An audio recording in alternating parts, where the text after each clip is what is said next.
2026 रे बसिचु and we are still discussing about gender equality advocacy.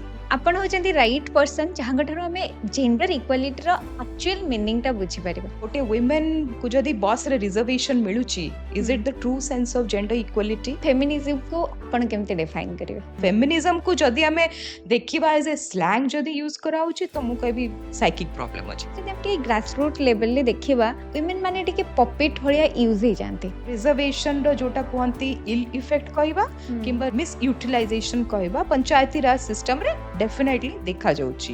ଏବେ ବି ଯଦି ଆମେ ଦେଖିବା ଆୱାର ପଲିଟିକାଲ ସିଷ୍ଟମ ନେପୋଟିଜମ ଅଛି, ସେଥିପାଇଁ ହୁଏତ ୟଙ୍ଗ ଏଡୁକେଟେଡ ଭିଜନରୀ ଲିଡର ବହୁତ କମ୍ ଅଛନ୍ତି। ଯେତେବେଳେ ଗୋଟେ ଗାଁର ଲୋକଙ୍କ ସହିତ ଯାଇକି କାମ କରନ୍ତି ସେଠି ଜେଣ୍ଡର ବେସ୍ଡ ଡିସ୍କ୍ରିମିନେସନ କେତେ ଦେଖନ୍ତି? ସେ ଯୋଉ ଡିସ୍କ୍ରିମିନେସନଟା ନା ସେଇ ଲେଭେଲରେ ବିଲକୁଲ ନାହିଁ।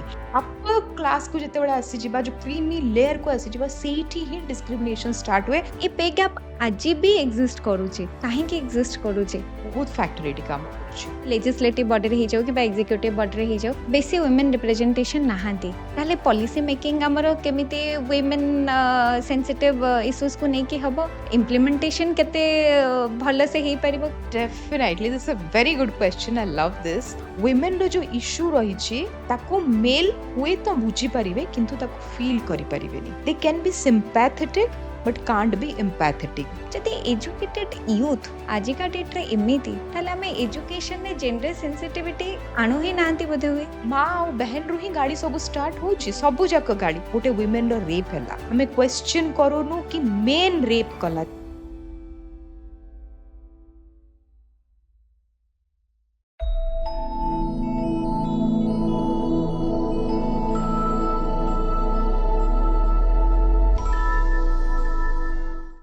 ନମସ୍କାର ମ୍ୟାମ୍, ବେଷ୍ଟ ଇନ୍ ଓଡ଼ିଶାକୁ ଆପଣଙ୍କୁ ସ୍ୱାଗତ। ଥ୍ୟାଙ୍କ ୟୁ, ଧନ୍ୟବାଦ। ମ୍ୟାମ୍, ମୁଁ ଯେତେବେଳେ ଆପଣଙ୍କ ପ୍ରୋଫାଇଲ ଦେଖୁଥିଲି ଆପଣ ଲେଖିଥିଲେ ଜେଣ୍ଡର ଆଡଭୋକେସି ପଲିସି ମେକର। କ'ଣ ପାଇଁ ଏଇ ଜେଣ୍ଡର ଆଡଭୋକେସି ୱିମେନ୍ ଏମ୍ପାୱରମେଣ୍ଟ ୱିମେନ୍ଙ୍କ ପାଇଁ କିଛି କରିବାକୁ କ'ଣ ପାଇଁ ଭାବିଲେ? First of all gender equality advocacy ଯେତେବେଳେ ଆମେ କହିବା 21st ସେଞ୍ଚୁରୀରେ ଆମେ କଥା ହଉଛୁ, 2026ରେ ବସିଛୁ and we are still discussing about gender equality advocacy. The biggest question ହଉଛି କି advocacyର ଦରକାର ଏବେ ବି ଅଛି। କ'ଣ ପାଇଁ ଅଛି? ବିକଜ as a society ଏବେ ବି ଆମେ ଯୋଉ କନସେପ୍ଟ ଅଫ ଇକ୍ୱାଲିଟି ରହିଛି କିମ୍ବା କନସେପ୍ଟ ଅଫ ଇକ୍ୱିଟି ରହିଛି। ଇକ୍ୱାଲିଟି କହିଲେ ସମାନତା, ଇକ୍ୱିଟି କହିଲେ ଯୋଉଠି ଆମକୁ ଟିକେ ଅପଲିଫ୍ଟ କରିବାକୁ ପଡିବ, ଟିକେ ଏକ୍ସଟ୍ରା କିଛି ଦେଇକି ସମାନ ଆଣିବାକୁ ପଡିବ, ତାକୁ ଆଣିବାକୁ ଚେଷ୍ଟା କରିବା। ଇକ୍ୱାଲିଟି କିମ୍ବା ଇକ୍ୱିଟି ଯଦି ବୋଥ କନସେପ୍ଟ ଦେଖିବା ଏବେ ବି ୱିମେନ୍ ଯୋଉମାନେ 50% ରେପ୍ରେଜେଣ୍ଟେସନ ରହିଛି ତାଙ୍କର ପପୁଲେସନରେ ଷ୍ଟିଲ୍ ତାଙ୍କୁ ଅପଲିଫ୍ଟମେଣ୍ଟର ଜରୁରତ ଅଛି, ଷ୍ଟିଲ୍ ତାଙ୍କୁ ଇକ୍ୱାଲିଟି ପାଇଁ ଦେ ଆର୍ ଫାଇଟିଂ ଏଭ୍ରିୱେୟାର। ମୁଁ ଯଦି କହିବି ଲାର୍ଜର କଣ୍ଟେକ୍ସଟରେ ଅଲ୍ ଓଭର ୱାର୍ଲଡରେ ଏବେ ମଧ୍ୟ ଆମେ ଆମ ରାଇଟ୍ସ ପାଇଁ ଫାଇଟ୍ କରୁଛୁ। ଇଣ୍ଡିଆନ କଣ୍ଟେକ୍ସଟ ବି ଆମେ ଯଦି ଦେଖିବା ଆମେ ଆମର ଏଡୁକେସନ ପାଇଁ ଫାଇଟ୍ କରୁଛୁ।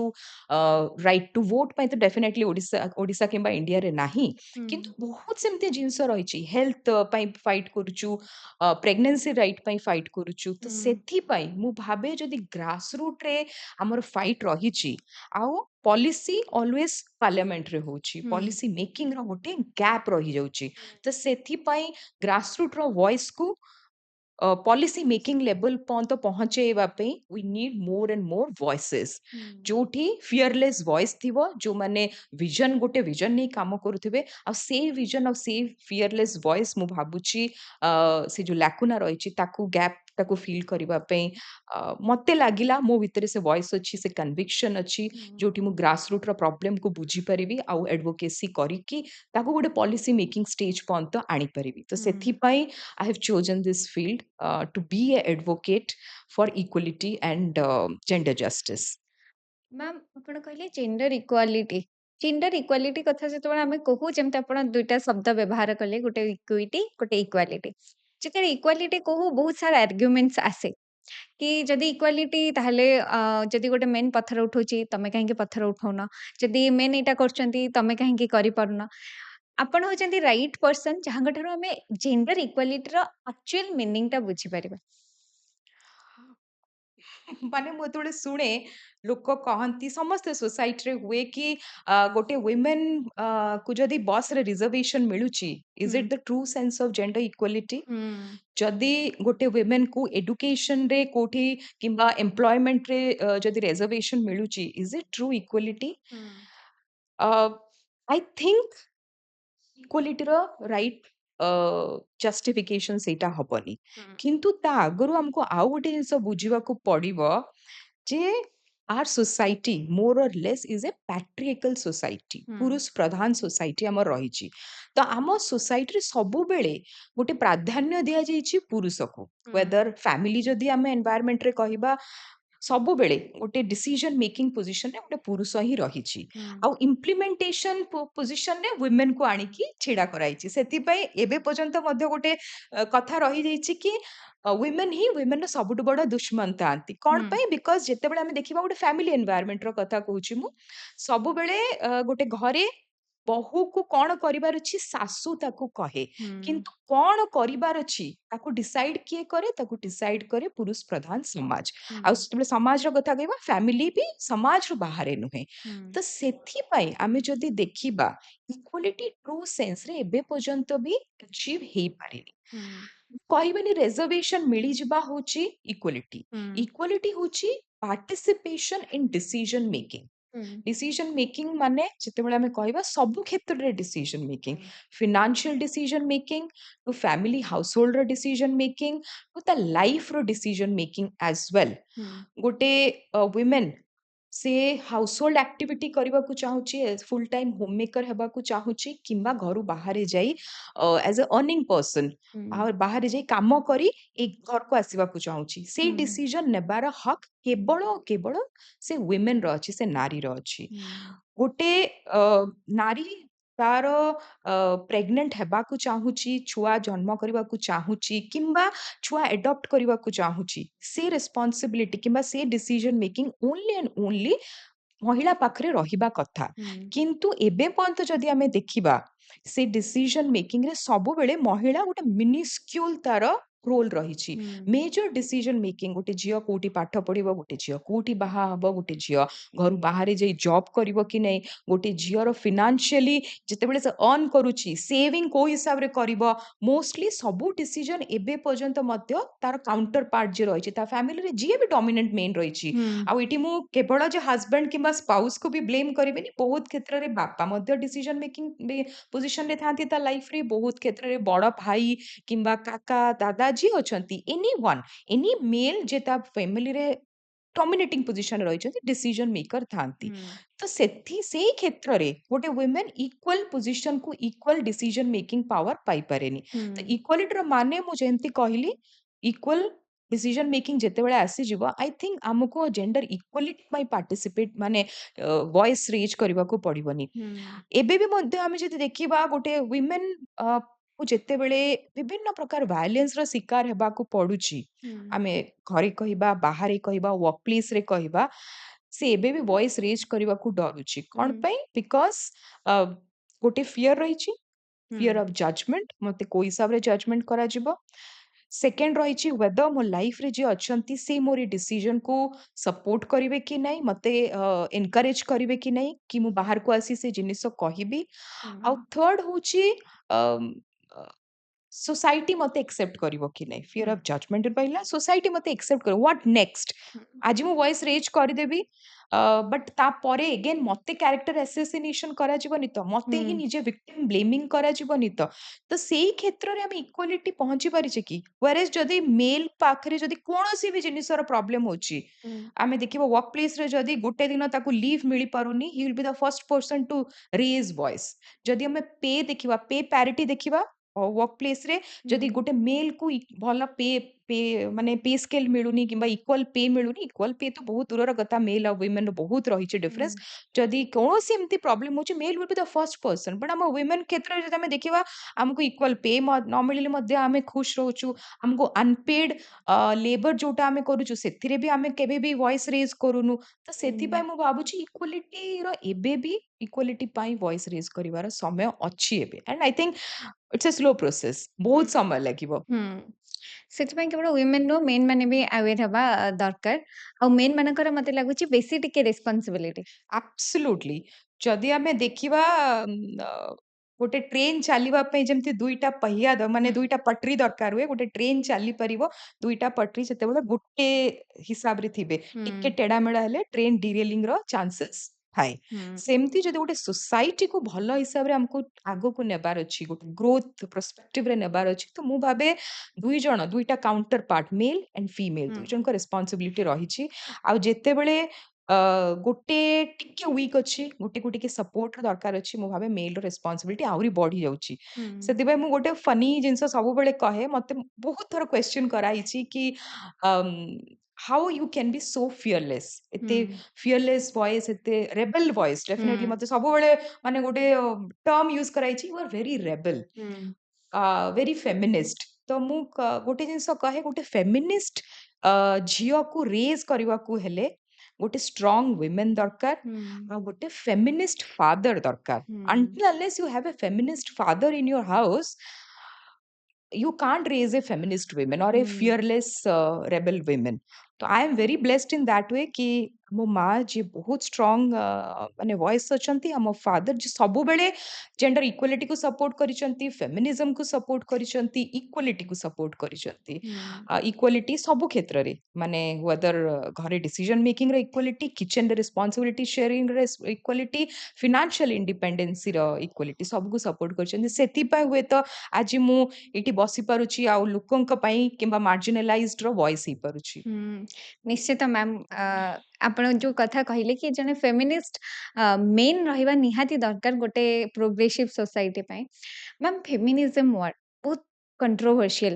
ଆଜିକା ଡେଟ୍‌ରେ ଯଦି ଆପଣ ଜାଣିଥିବେ ଫେମିନିଜମକୁ ଗୋଟେ ସ୍ଲାଙ୍ଗ ହିସାବରେ ଏବେ ୟୁଜ୍ କରାଯାଉଛି। Are you feminist? It's like a slang. Feminism ମାନେ ବହୁତ ଲୋକ ବୁଝନ୍ତି it's female wants a female centric society. Ma'am ଫେମିନିଜମକୁ ଆପଣ କେମିତି ଡିଫାଇନ୍ କରିବେ? ଫେମିନିଜମ୍ କୁ ମୁଁ ଏଗେନ୍ ରିଲେଟ୍ କରିବି ଇକ୍ୱାଲିଟି ସହିତ। Feminism is not about asking for more but not happy with anything less. ହୁଁ, ଯଦି ମୁଁ ନିଜକୁ ଫେମିନିଷ୍ଟ କହୁଛି, ମୁଁ ଚାହୁଁନି କି ମତେ କିଏ ଆସି ମୋ ପାଇଁ ଡୋର୍ ଓପନ୍ କରିଦିଅନ୍ତୁ। ହୁଁ, ମୁଁ ଚାହୁଁନି ମୁଁ ବସିଲା ବେଳକୁ ମୋ ପାଇଁ ଚେୟାର ପୁଲ୍ ହୁଁ, କରିଦିଅନ୍ତୁ। ମୁଁ ଚାହୁଁନି ମତେ ବସ୍‌ରେ ରିଜର୍ଭେସନ୍ ମିଳୁ। କିନ୍ତୁ ମୁଁ ଚାହୁଁଛି ମୁଁ ଯେତେବେଳେ ରାସ୍ତାରେ ଚାଲି ଯାଉଛି, ମତେ ଲୋକ ମୋଡ଼ି ମୋଡ଼ି ଦେଖନ୍ତୁନି। ହୁଁ, ମତେ କମେଣ୍ଟ ପାସ୍ କରନ୍ତୁନି। ହୁଁ, ଯେତେବେଳେ ମୁଁ ୱର୍କ ପ୍ଲେସ୍‌କୁ ଯାଉଛି, ଅ କିଛି କାମ କରିବାକୁ ଯାଉଛି, ଲୋକ ମତେ "ଓ ସେ ତ ଗୋଟେ ଝିଅ, ହଁ କଣ କରିଦବ?" ସେଇ ଟାଇପ୍‌ର ହୁଁ, କମେଣ୍ଟ ପାସ୍ କରନ୍ତୁନି। ଅ ଯେତେବେଳେ ଆମେ ରାସ୍ତାରେ ଦେଖିବା ଗୋଟେ ଗାଡ଼ି ଦୁଇ ଜଣ ଗାଡ଼ି ଚଲଉଛନ୍ତି, ହୁଁ, ଗୋଟେ ଆକ୍ସିଡେଣ୍ଟ ହେଲା, ସେତେବେଳେ ସବୁବେଳେ ଦେଖିବା ଯେତେବେଳେ ଫିମେଲ୍ ଡ୍ରାଇଭର ଥିବ, କିଏ ଡ୍ରାଇଭ୍ କରୁଥିଲା? ଲେଡି ଡ୍ରାଇଭର ଥିଲା ତ ଠିକ୍ ଅଛି। ହୁଁ, ଆକ୍ସିଡେଣ୍ଟ ଇସ୍ କମନ୍ ହୁଁ, ହେଇପାରେ। ସେଥିପାଇଁ ଏତେ ରାଶ୍ ଡ୍ରାଇଭ୍ କରୁଥିଲା, ଆକ୍ସିଡେଣ୍ଟ ହେଲା। ତ ସେଇ ଟାଇପ୍‌ର କମେଣ୍ଟ ପାସ୍ ନ କରାଯାଉ। ତ ହୁଁ, being a feminist, I am not asking for anything more, but I am not ready to accept anything less. ହୁଁ, ତ ମୋ ଡେଫିନିସନ୍ ହଉଛି ଫେମିନିଜମର ଇକ୍ୱାଲିଟି। ହୁଁ, ମୋ ଡେଫିନିସନ୍ ହଉଛି ଏ ସୋସାଇଟି ୱିଥଆଉଟ୍ ଜଜମେଣ୍ଟ, ଏ ସୋସାଇଟି ୱିଥଆଉଟ୍ ଫିୟର। ସୋ ହୁଁ, ଦ୍ୟାଟ୍ସ ବେସିକ୍ ସିମ୍ପଲ୍ ଥିଙ୍ଗ। ତାକୁ feminism କାଇଁ କହିବା? ତାକୁ ଆମେ କହିପାରିବା ଇକ୍ୱାଲିଟି ଡେଫିନାଇଟଲି ହୁଁ, ସମସ୍ତେ ଚାହାନ୍ତି। ହୁଁ, ଆଉ ଖାଲି ଯେ ୱିମେନ୍ କିମ୍ବା ମେଲ୍ ନାହିଁ, ଆମେ ଯଦି ଏଠି ଦେଖିବା ଯୋଉ ଥର୍ଡ ଜେଣ୍ଡର ଅଛନ୍ତି LGBTQIA++ କମ୍ୟୁନିଟି ଅଲସୋ ହୁଁ, ତାଙ୍କର ବି ଇକ୍ୱାଲ୍ ରାଇଟ୍ ଅଛି। ତ ସମସ୍ତଙ୍କୁ ଇକ୍ୱାଲ୍ ରାଇଟ୍ ମିଳିବା, ଇକ୍ୱାଲ୍ ପାର୍ଟିସିପେସନ୍ ମିଳିବା, that is a good society, that is a progressive society. ତ ହୁଁ। ଫେମିନିଜମକୁ ଯଦି ଆମେ ଦେଖିବା ଏଜ୍ ଏ ସ୍ଲାଙ୍ଗ ଯଦି ୟୁଜ୍ କରାହଉଛି, ତ ମୁଁ କହିବି ସାଇକିକ୍ ପ୍ରୋବ୍ଲେମ୍ ଅଛି ଲୋକଙ୍କର। ନିଶ୍ଚିତ ମ୍ୟାମ୍। ଯେତେବେଳେ ଆମେ ଫେମିନିଜମ୍ ୱାର୍ଡ ୟୁଜ୍ କରୁ ଟିକେ ମୁଁ ଦେଖିଛି ମୋ ସରାଉଣ୍ଡିଂରେ ମେନ୍ ମାନେ ବହୁତ ଡିସ୍କମ୍ଫର୍ଟ ଫିଲ୍ କରନ୍ତି। ତାଙ୍କୁ କମ୍ଫର୍ଟେବଲ ଲାଗେନି ଏ ୱାର୍ଡ ସହିତ। ହୁଏତ ଜେଣ୍ଡର ଇକ୍ୱାଲିଟି ଆସିଲେ ସେମାନଙ୍କ ଲାଇଫ୍ ବି ବହୁତ କମ୍ଫର୍ଟେବଲ ହେଇଯିବ ସେମାନେ ଇମାଜିନ୍ କରିପାରନ୍ତିନି। ଯେମିତି ଆମେ ଟିକେ ଅଫ୍ କ୍ୟାମେରା କଥା ହଉଥିଲେ ମ୍ୟାମ୍, ଆପଣ ଡ୍ରାଇଭ୍ କରିକି ଆସନ୍ତି, ଆପଣଙ୍କୁ ଡ୍ରାଇଭିଂ ଭଲ ଲାଗେ। 500 କିଲୋମିଟର ଆପଣ ଡ୍ରାଇଭ୍ କରନ୍ତି ଆଉ ଆପଣଙ୍କ ହଜବେଣ୍ଡ ଆପଣଙ୍କ ସିଟ୍‌ରେ ବସନ୍ତି। ସେଟା ମେନ୍ ମାନଙ୍କୁ କମ୍ଫର୍ଟ ମିଳିବ ଯଦି ଜେଣ୍ଡର ଇକ୍ୱାଲିଟି ଆସିଯିବ। କିନ୍ତୁ ସେ ଭିଜନଟା ହୁଏତ ମେନ୍ ମାନେ ଦେଖନ୍ତିନି। ସେମାନେ ଭାବନ୍ତି କି ନାଇଁ ଆମ ପାଟ୍ରିଆର୍କାଲ ସୋସାଇଟି ମାଟ୍ରିଆର୍କାଲ ସୋସାଇଟି ନ ହେଇଯାଉ। କାଳେ ଝିଅମାନେ ଆମ ଉପରେ ରାଜ୍ କରିବେ। ଝିଅମାନଙ୍କର ବସି ଭଏସ୍‌ଟାକୁ ସେମାନେ ଭଲ ପାଆନ୍ତିନି। ବୋଧହୁଏ ସେଇ ଫିୟରଟା ଆଜି ପର୍ଯ୍ୟନ୍ତ ରହିଯାଇଛି। ଆପଣ ସେଟା ଭାବନ୍ତି କି? ନିଶ୍ଚିତ ଭାବରେ ଫିୟର ରହିଯାଇଛି but you pointed out a very nice thing bossy filling.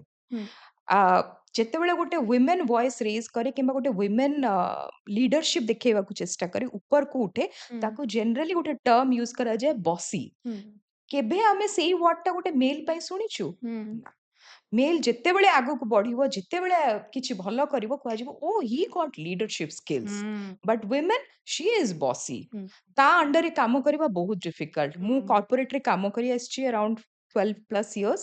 ତ ମୁଁ ଦେଖିଛି ଯେତେବେଳେ ଗୋଟେ ୱିମେନ୍ ଲିଡରସିପ୍ କ୍ୱାଲିଟି ଦେଖେଇଲା, ଯେତେବେଳେ ଗୋଟେ ୱିମେନ୍ ଏକ୍ସଟ୍ରୋଭର୍ଟ ହେବାକୁ ଚେଷ୍ଟା କଲା, ଲୋକଙ୍କ ସହିତ ମିଶିଲା କିମ୍ବା ଲୋକଙ୍କୁ ଟିକେ କଣ୍ଟ୍ରୋଲ କରିକି ପାୱାର ଡାଇନାମିକ୍ସରେ ଉପରକୁ ଗଲା, ସେତେବେଳେ ସବୁବେଳେ ବସି ୱାର୍ଡ ୟୁଜ୍ କରାହେଇଛି। ହୁଁ, ତ ସେଇଟା ହିଁ ହଉଛି ଆଜି ପର୍ଯ୍ୟନ୍ତ ସୋସାଇଟିର ଡାଇଲେମା। ଆମେ ଯେତେବେଳେ ଦୁଇଟା ଡିଫରେଣ୍ଟ ୱାର୍ଡ ୟୁଜ୍ କରୁଛୁ, one for one gender it's leadership, ଓ second gender it is bossy. ହୁଁ, ସେକେଣ୍ଡ କଥା ଯେତେବେଳେ କହିଲେ, ୟେସ୍ ଆଇ ଲଭ୍ ଡ୍ରାଇଭିଂ। ଯେତେବେଳେ ମୁଁ ଡ୍ରାଇଭ୍ କରେ ସବୁବେଳେ ମୋର ସ୍ପାଉସ୍ ଯିଏ ଅଛନ୍ତି, ହଜବେଣ୍ଡ ଅଛନ୍ତି, ସେ ନେକ୍ସଟ ସିଟ୍‌ରେ ବସନ୍ତି ଆଣ୍ଡ ହି ଏନ୍ଜୟସ୍ ଦ୍ୟାଟ୍। ହୁଁ, ଇଟ୍ସ ନଟ୍ ବିକଜ୍ ମୁଁ ଆଜି ପର୍ଯ୍ୟନ୍ତ ବହୁତ ଜଣଙ୍କୁ ଶୁଣିଛି କହିବାରେ, ସମସ୍ତ ହଜବେଣ୍ଡକୁ କହିଛନ୍ତି, "ଓ ସିଏ ଡ୍ରାଇଭ୍ କରୁଛି, ୟୁ ଆର୍ ଏନ୍ଜୟିଂ, ହୁଁ, why don't you drive your wife?" ହୁଁ, ଓକେ। ବଟ୍ ହୁଏତ ଆଇ ଏମ୍ ଭେରି ବ୍ଲେସ୍ଡ କି ମୋ ହଜବେଣ୍ଡ କୁହନ୍ତୁ କିମ୍ବା ମୋ ପାପା କୁହନ୍ତୁ, ସମସ୍ତେ ସେ ଫେମିନିଷ୍ଟ ମାଇଣ୍ଡସେଟ୍‌ରେ ଇଦର ଆଡଜଷ୍ଟ କରିଛନ୍ତି କହିବା, କିମ୍ବା ନିଜେ ସେଇ ଫେମିନିଷ୍ଟ ମାଇଣ୍ଡସେଟ୍ ନେଇକି ସେମାନେ ଆଗକୁ ବଢିଛନ୍ତି, ସେଥିପାଇଁ ସେମାନେ ଏନ୍ଜୟ କରୁଛନ୍ତି। ମୁଁ ସବୁବେଳେ ଭାବେ ଯେ ରେସ୍ପନ୍ସିବିଲିଟି କୁହନ୍ତୁ କିମ୍ବା ଡ୍ରାଇଭିଂର ମାନେ ଗିୟର କୁହନ୍ତୁ, ସବୁବେଳେ ମୋ ହାତରେ ରହିବା, ଗୋଟେ ୱିମେନ୍ ହାତରେ ରହିବା ବହୁତ ଭଲ। କଣ ପାଇଁ ନା ୱିମେନ୍ ଆର୍ ସବୁବେଳେ ମଲ୍ଟି ଡାଇମେନ୍ସନାଲ। ହୁଁ, ଭଗବାନ ବି ଆମକୁ ସେମିତି ଗଢିଛନ୍ତି। ଆଉ ଆମେ ଧୀରେ ଧୀରେ ଯେତେବେଳେ ସୋସାଇଟିରେ ଗୋଟେ ଫ୍ୟାମିଲିରେ ବଢି ଚାଲୁ, ଆମେ ବି ମଲ୍ଟି ଡିମେନ୍ସନାଲ ରେସ୍ପନ୍ସିବିଲିଟି ନେବା ପାଇଁ ନିଜକୁ ମେଣ୍ଟାଲି ଫିଜିକାଲି ମେକଅପ୍ କରିଦଉ। ଆମେ ହୁଁ, ଅନପେଡ୍ ଲେବର କରୁ ଘରେ। ହୁଁ, definitely care giving is a unpaid labour. ଆମେ ଘରେ ଆମର ଛୋଟବେଳୁ ଆମ ଛୋଟ ଭାଇ ଭଉଣୀମାନଙ୍କର କେୟାର ନେବା କୁହନ୍ତୁ, ତାପରେ ଯେତେବେଳେ ଏଜେଡ୍ ପେରେଣ୍ଟସ୍ ହୁଅନ୍ତୁ, ଯେତେବେଳେ ଆମେ ମଦର ହଉ, ଆମ ଛୁଆର ରେସ୍ପନ୍ସିବିଲିଟି କୁହନ୍ତୁ କିମ୍ବା ହାଉସ ହୋଲ୍ଡର ସବୁ କିଛି, ଘରେ ଗ୍ରୋସରୀ ଆଣିବାଠୁ ନେଇ ଘରକୁ କିଏ ଆସିଲେ ତାକୁ ଚା କିମ୍ବା କଫି ସର୍ଭ ହବ, ସବୁ ଇଜ ସେ କ୍ୟାଟେଗୋରୀ ଅଫ ଅନପେଡ୍ ଲେବର, ହୁଁ, ଯୋଉଟାକୁ ଆମେ କେବେ ଡିମାଣ୍ଡ କରିନୁ। ତା ଛଡା ଆଜିକାଲି ଯେତେବେଳେ ଆମେ ଏଡୁକେସନରେ ଆଗକୁ ଆସିଲୁଣି, ଆମେ ଘରୁ ବାହାରି କାମ କରୁଛୁ ମଧ୍ୟ, ଆମେ ସବୁବେଳେ ବାହାରକୁ ଯାଇ ମଧ୍ୟ କାମ କରୁଛୁ, କିନ୍ତୁ ଆମେ ତାର ଆକ୍ଚୁଆଲି ତାର ଯୋଉ we should pat our back କି ଆମେ ହୁଁ, ମଲ୍ଟି ଡାଇମେନ୍ସନାଲ କାମ କରୁଛୁ। ହୁଁ, ତା ସହିତ ଆମର ହର୍ମୋନାଲ ଚେଞ୍ଜେସ୍ ହଉଛି, we are going through a lot of periodical change. ହୁଁ, ମାନେ ପ୍ରତି ମାସ ଆମର କିଛି ନା କିଛି ଚେଞ୍ଜେସ୍ ହଉଛି ବଡିରେ। ତା ସହିତ ଆମେ କୋପ ଅପ୍ କରୁଛୁ। ତ women are multidimensional, so we are meant to take multiple responsibility। ତ ଯଦି ଗୋଟେ ଫ୍ୟାମିଲିର ରେସ୍ପନ୍ସିବିଲିଟି, ଗୋଟେ ସୋସାଇଟିର ରେସ୍ପନ୍ସିବିଲିଟି, ଗୋଟେ ନେସନର ରେସ୍ପନ୍ସିବିଲିଟି ଗୋଟେ ୱିମେନ୍ ନ ନେଇ ପାରିବ, ତ ମୁଁ ଭାବେ somehow ଆମେ ପଛରେ ନିଜକୁ ପଛଘୁଞ୍ଚା ଦେଖୁଛୁ। ହୁଁ, ସବୁବେଳେ ଆମେ ନିଜକୁ ଆଗକୁ ପ୍ରୋଗ୍ରେସିଭ ଭାବି ହିଁ ଦେଖିବା କଥା। ହୁଁ। ମ୍ୟାମ୍ ଆମେ ଯଦି ଟିକେ ପଲିଟିକ୍ସ କଥା କଥା ହବା। ୱିମେନ୍‌ର ଇକ୍ୱାଲ୍ ପାର୍ଟିସିପେସନ୍ ରହିବା ଦରକାର। କିନ୍ତୁ ମ୍ୟାମ୍ ଏବେ ରିଜର୍ଭେସନ୍ ଆସିଗଲାଣି। ଏବେ ଗଭର୍ଣ୍ଣମେଣ୍ଟ ରିସେଣ୍ଟଲି କିଛିଟା ସିଟ୍ ୱିମେନ୍‌ଙ୍କ ପାଇଁ ରିଜର୍ଭ କଲେ। ଯେତେବେଳେ ରିଜର୍ଭେସନ୍ ଆସିଯାଏ, ଯଦି ଆମେ ଟିକେ ଗ୍ରାସ୍ ରୁଟ୍ ଲେଭେଲରେ ଦେଖିବା, ୱିମେନ୍ ମାନେ ଟିକେ ପପେଟ୍ ଭଳିଆ ୟୁଜ୍ ହେଇଯାଆନ୍ତି। ଅ, ଇଚ୍ଛା ନଥିଲେ ବି ୱିମେନ୍ ମାନଙ୍କୁ ଛିଡା କରାଯାଏ ପଲିଟିକ୍ସରେ। କିନ୍ତୁ ତା ପଛରେ ମେନ୍ ଥାଏ, ସେ ହିଁ ସବୁ କରୁଥାଏ। ତାପରେ ବହୁତ ସିରିଜ୍ ବି ଆସିଲାଣି, ବହୁତ ଆୱାରନେସ୍ ପ୍ରୋଗ୍ରାମ ବି ଆସୁଛି। ଗ୍ରାସ୍ ରୁଟ୍ ଲେଭେଲରେ ଆଜି ପର୍ଯ୍ୟନ୍ତ ଏସବୁ ହଉଛି, ଆପଣ ଦେଖୁଛନ୍ତି? କେବଳ ଗ୍ରାସ ରୁଟ୍‌ରେ ନୁହେଁ, ହୁଁ, even that happens in assembly, that happens in parliament as well. Indian context ଯଦି ଆମେ ଦେଖିବା। ହୁଁ, ବହୁତ ଭଲ କଥା ପଏଣ୍ଟ ଆଉଟ୍ କଲେ ଏଇଠି ଯେ ୱିମେନ୍ ମାନେ ପପେଟ୍ ହିସାବରେ ୟୁଜ୍ ହଉଛନ୍ତି। ଆମେ ଯଦି ପଞ୍ଚାୟତି ରାଜ ସିଷ୍ଟମରେ ଦେଖିବା, there is a common saying ପଞ୍ଚପତି। ହୁଁ, ବିକଜ ପଞ୍ଚାୟତି ରାଜ ସିଷ୍ଟମରେ ଫର୍ଷ୍ଟ ୱିମେନ୍ ରିଜର୍ଭେସନ୍ ଆସିଯାଇଛି, କୋଉ ସିଟ୍ ୱିମେନ୍ ପାଇଁ ରିଜର୍ଭ, କୋଉ ହୁଁ, ସିଟ୍ ମେଲ୍ ମାନେ for open for all the gender, ସେଟା ହୁଁ, ଅଲରେଡି ହେଇଯାଇଛି। ବଟ୍ ଆମେ ଯଦି ବାକି ଦେଖିବା, ଏବେ ଇଲେକ୍ଟ୍ରାଲ ପଲିଟିକ୍ସରେ ନାରୀ ଶକ୍ତି ବନ୍ଧନ ନାଁରେ ୱିମେନ୍ ରିଜର୍ଭେସନ୍ ବିଲ୍ ପାସ୍ ହେଇଛି। ସ୍ଲୋଲି ତା ଇମ୍ପ୍ଲିମେଣ୍ଟେସନ ହେବାକୁ ଯାଉଛି। ହୁଁ, ଏବେ ବି ଯଦି ଦେଖିବା, ଆମେ ପଞ୍ଚପତିର କନସେପ୍ଟ ଅଛି ଗ୍ରାସ ରୁଟ୍‌ରେ। ହୁଁ, women is the sarpanch, but acting sarpanch ହଉଛନ୍ତି ତାଙ୍କର ମେଲ୍ କାଉଣ୍ଟର ପାର୍ଟ, ତାଙ୍କ ହୁଁ, ହଜବେଣ୍ଡ। ତ ସେଥିରେ ଆମେ ଡେଫିନାଇଟଲି କହିପାରିବା ଯେ ରିଜର୍ଭେସନର ଯୋଉଟା କୁହନ୍ତି ଇଲ୍ ଇଫେକ୍ଟ କହିବା, ହୁଁ, କିମ୍ବା ରିଜର୍ଭେସନର ମାନେ ମିସୟୁଟିଲାଇଜେସନ କହିବା ପଞ୍ଚାୟती ରାଜ ସିଷ୍ଟମ ରେ ଡେଫିନେଟଲି ଦେଖା ଯାଉଛି। ହୁଁ ଏବେ ଯେତେବେଳେ ସେଇ ରିଜର୍ଭେସନ ଟା ଅପର ଲେବଲ କୁ ଯିବାକୁ ଯାଉଛି, ହୁଁ ଆସେମ୍ବଲି କୁହନ୍ତୁ କିମ୍ବା ପାର୍ଲାମେଣ୍ଟ ରେ କୁହନ୍ତୁ, ଦେयर ଇଜ ଡେଫିନେଟଲି ଚାନ୍ସ ହୁଁ କି ଯୋଉମାନେ ଏବେ ଏମଏଲଏ କିମ୍ବା ଏମପି ରେସ୍ପେକ୍ଟେଡ ପୋଜିशन ରେ ବସିଛନ୍ତି, ହୁଁ they are preparing their daughter or their wife to be the next elected representative। ହୁଁ ଏବେ ବି ଯଦି ଆମେ ଦେଖିବା our political system, nepotism ଅଛି, ବହୁତ ହଦ ତକ ଅଛି। ହୁଁ ସେଥିପାଇଁ ହୁଏତ ୟଙ୍ଗ ଏଡୁକେଟେଡ ଭିଜନରୀ ଲିଡର ବହୁତ କମ ଅଛନ୍ତି, ବିକଜ ଆମକୁ ସ୍କୋପ ମିଳିପାରୁନି, ଇକ୍ୱାଲ ପାର୍ଟିସିପେସନ କରିବା ପାଇଁ ଆମକୁ ସ୍କୋପ ମିଳିପାରୁନି, ଆମ ଭଏସ କୁ ସେତେ ତବଜ୍ଜୁ ଦିଆଯାଉନି, because we don't believe is जी हजूरी।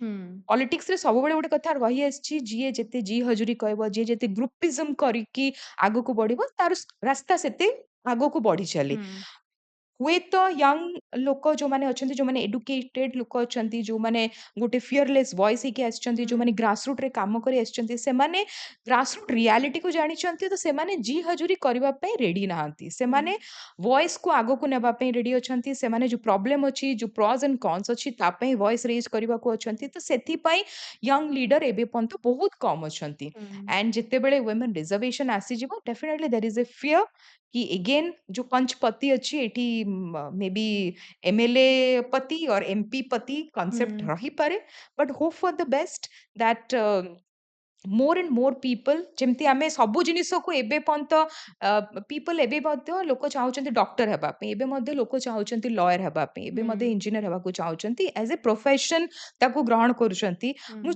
मु गोटे अपील करिबी यंग जो माने सोशल डेवलपमेंट सेक्टर रे अछंती, जो माने आगो को बढ़िया को चाहते, पॉलिटिक्स को एज अ प्रोफेशन नेबा पे। Politics is not a pastime, politics is not a side business kind of thing, it has to be a profession जोटी आपण 24/7 ग्रासरूट रे काम करिवे, 24/7 what is happening in policy सेटा जानिबे, 24/7 लोकंक पाई लोकंक वॉइस बनिबा पे रेडी रहिबे। ହୁଁ मैम आउ गोटे जिनस पॉलिटिक्स रे टिके एजुकेटेड पर्सन आसवा दरकार आउ एक्सपीरियंस्ड पर्सन आसवा दरकार।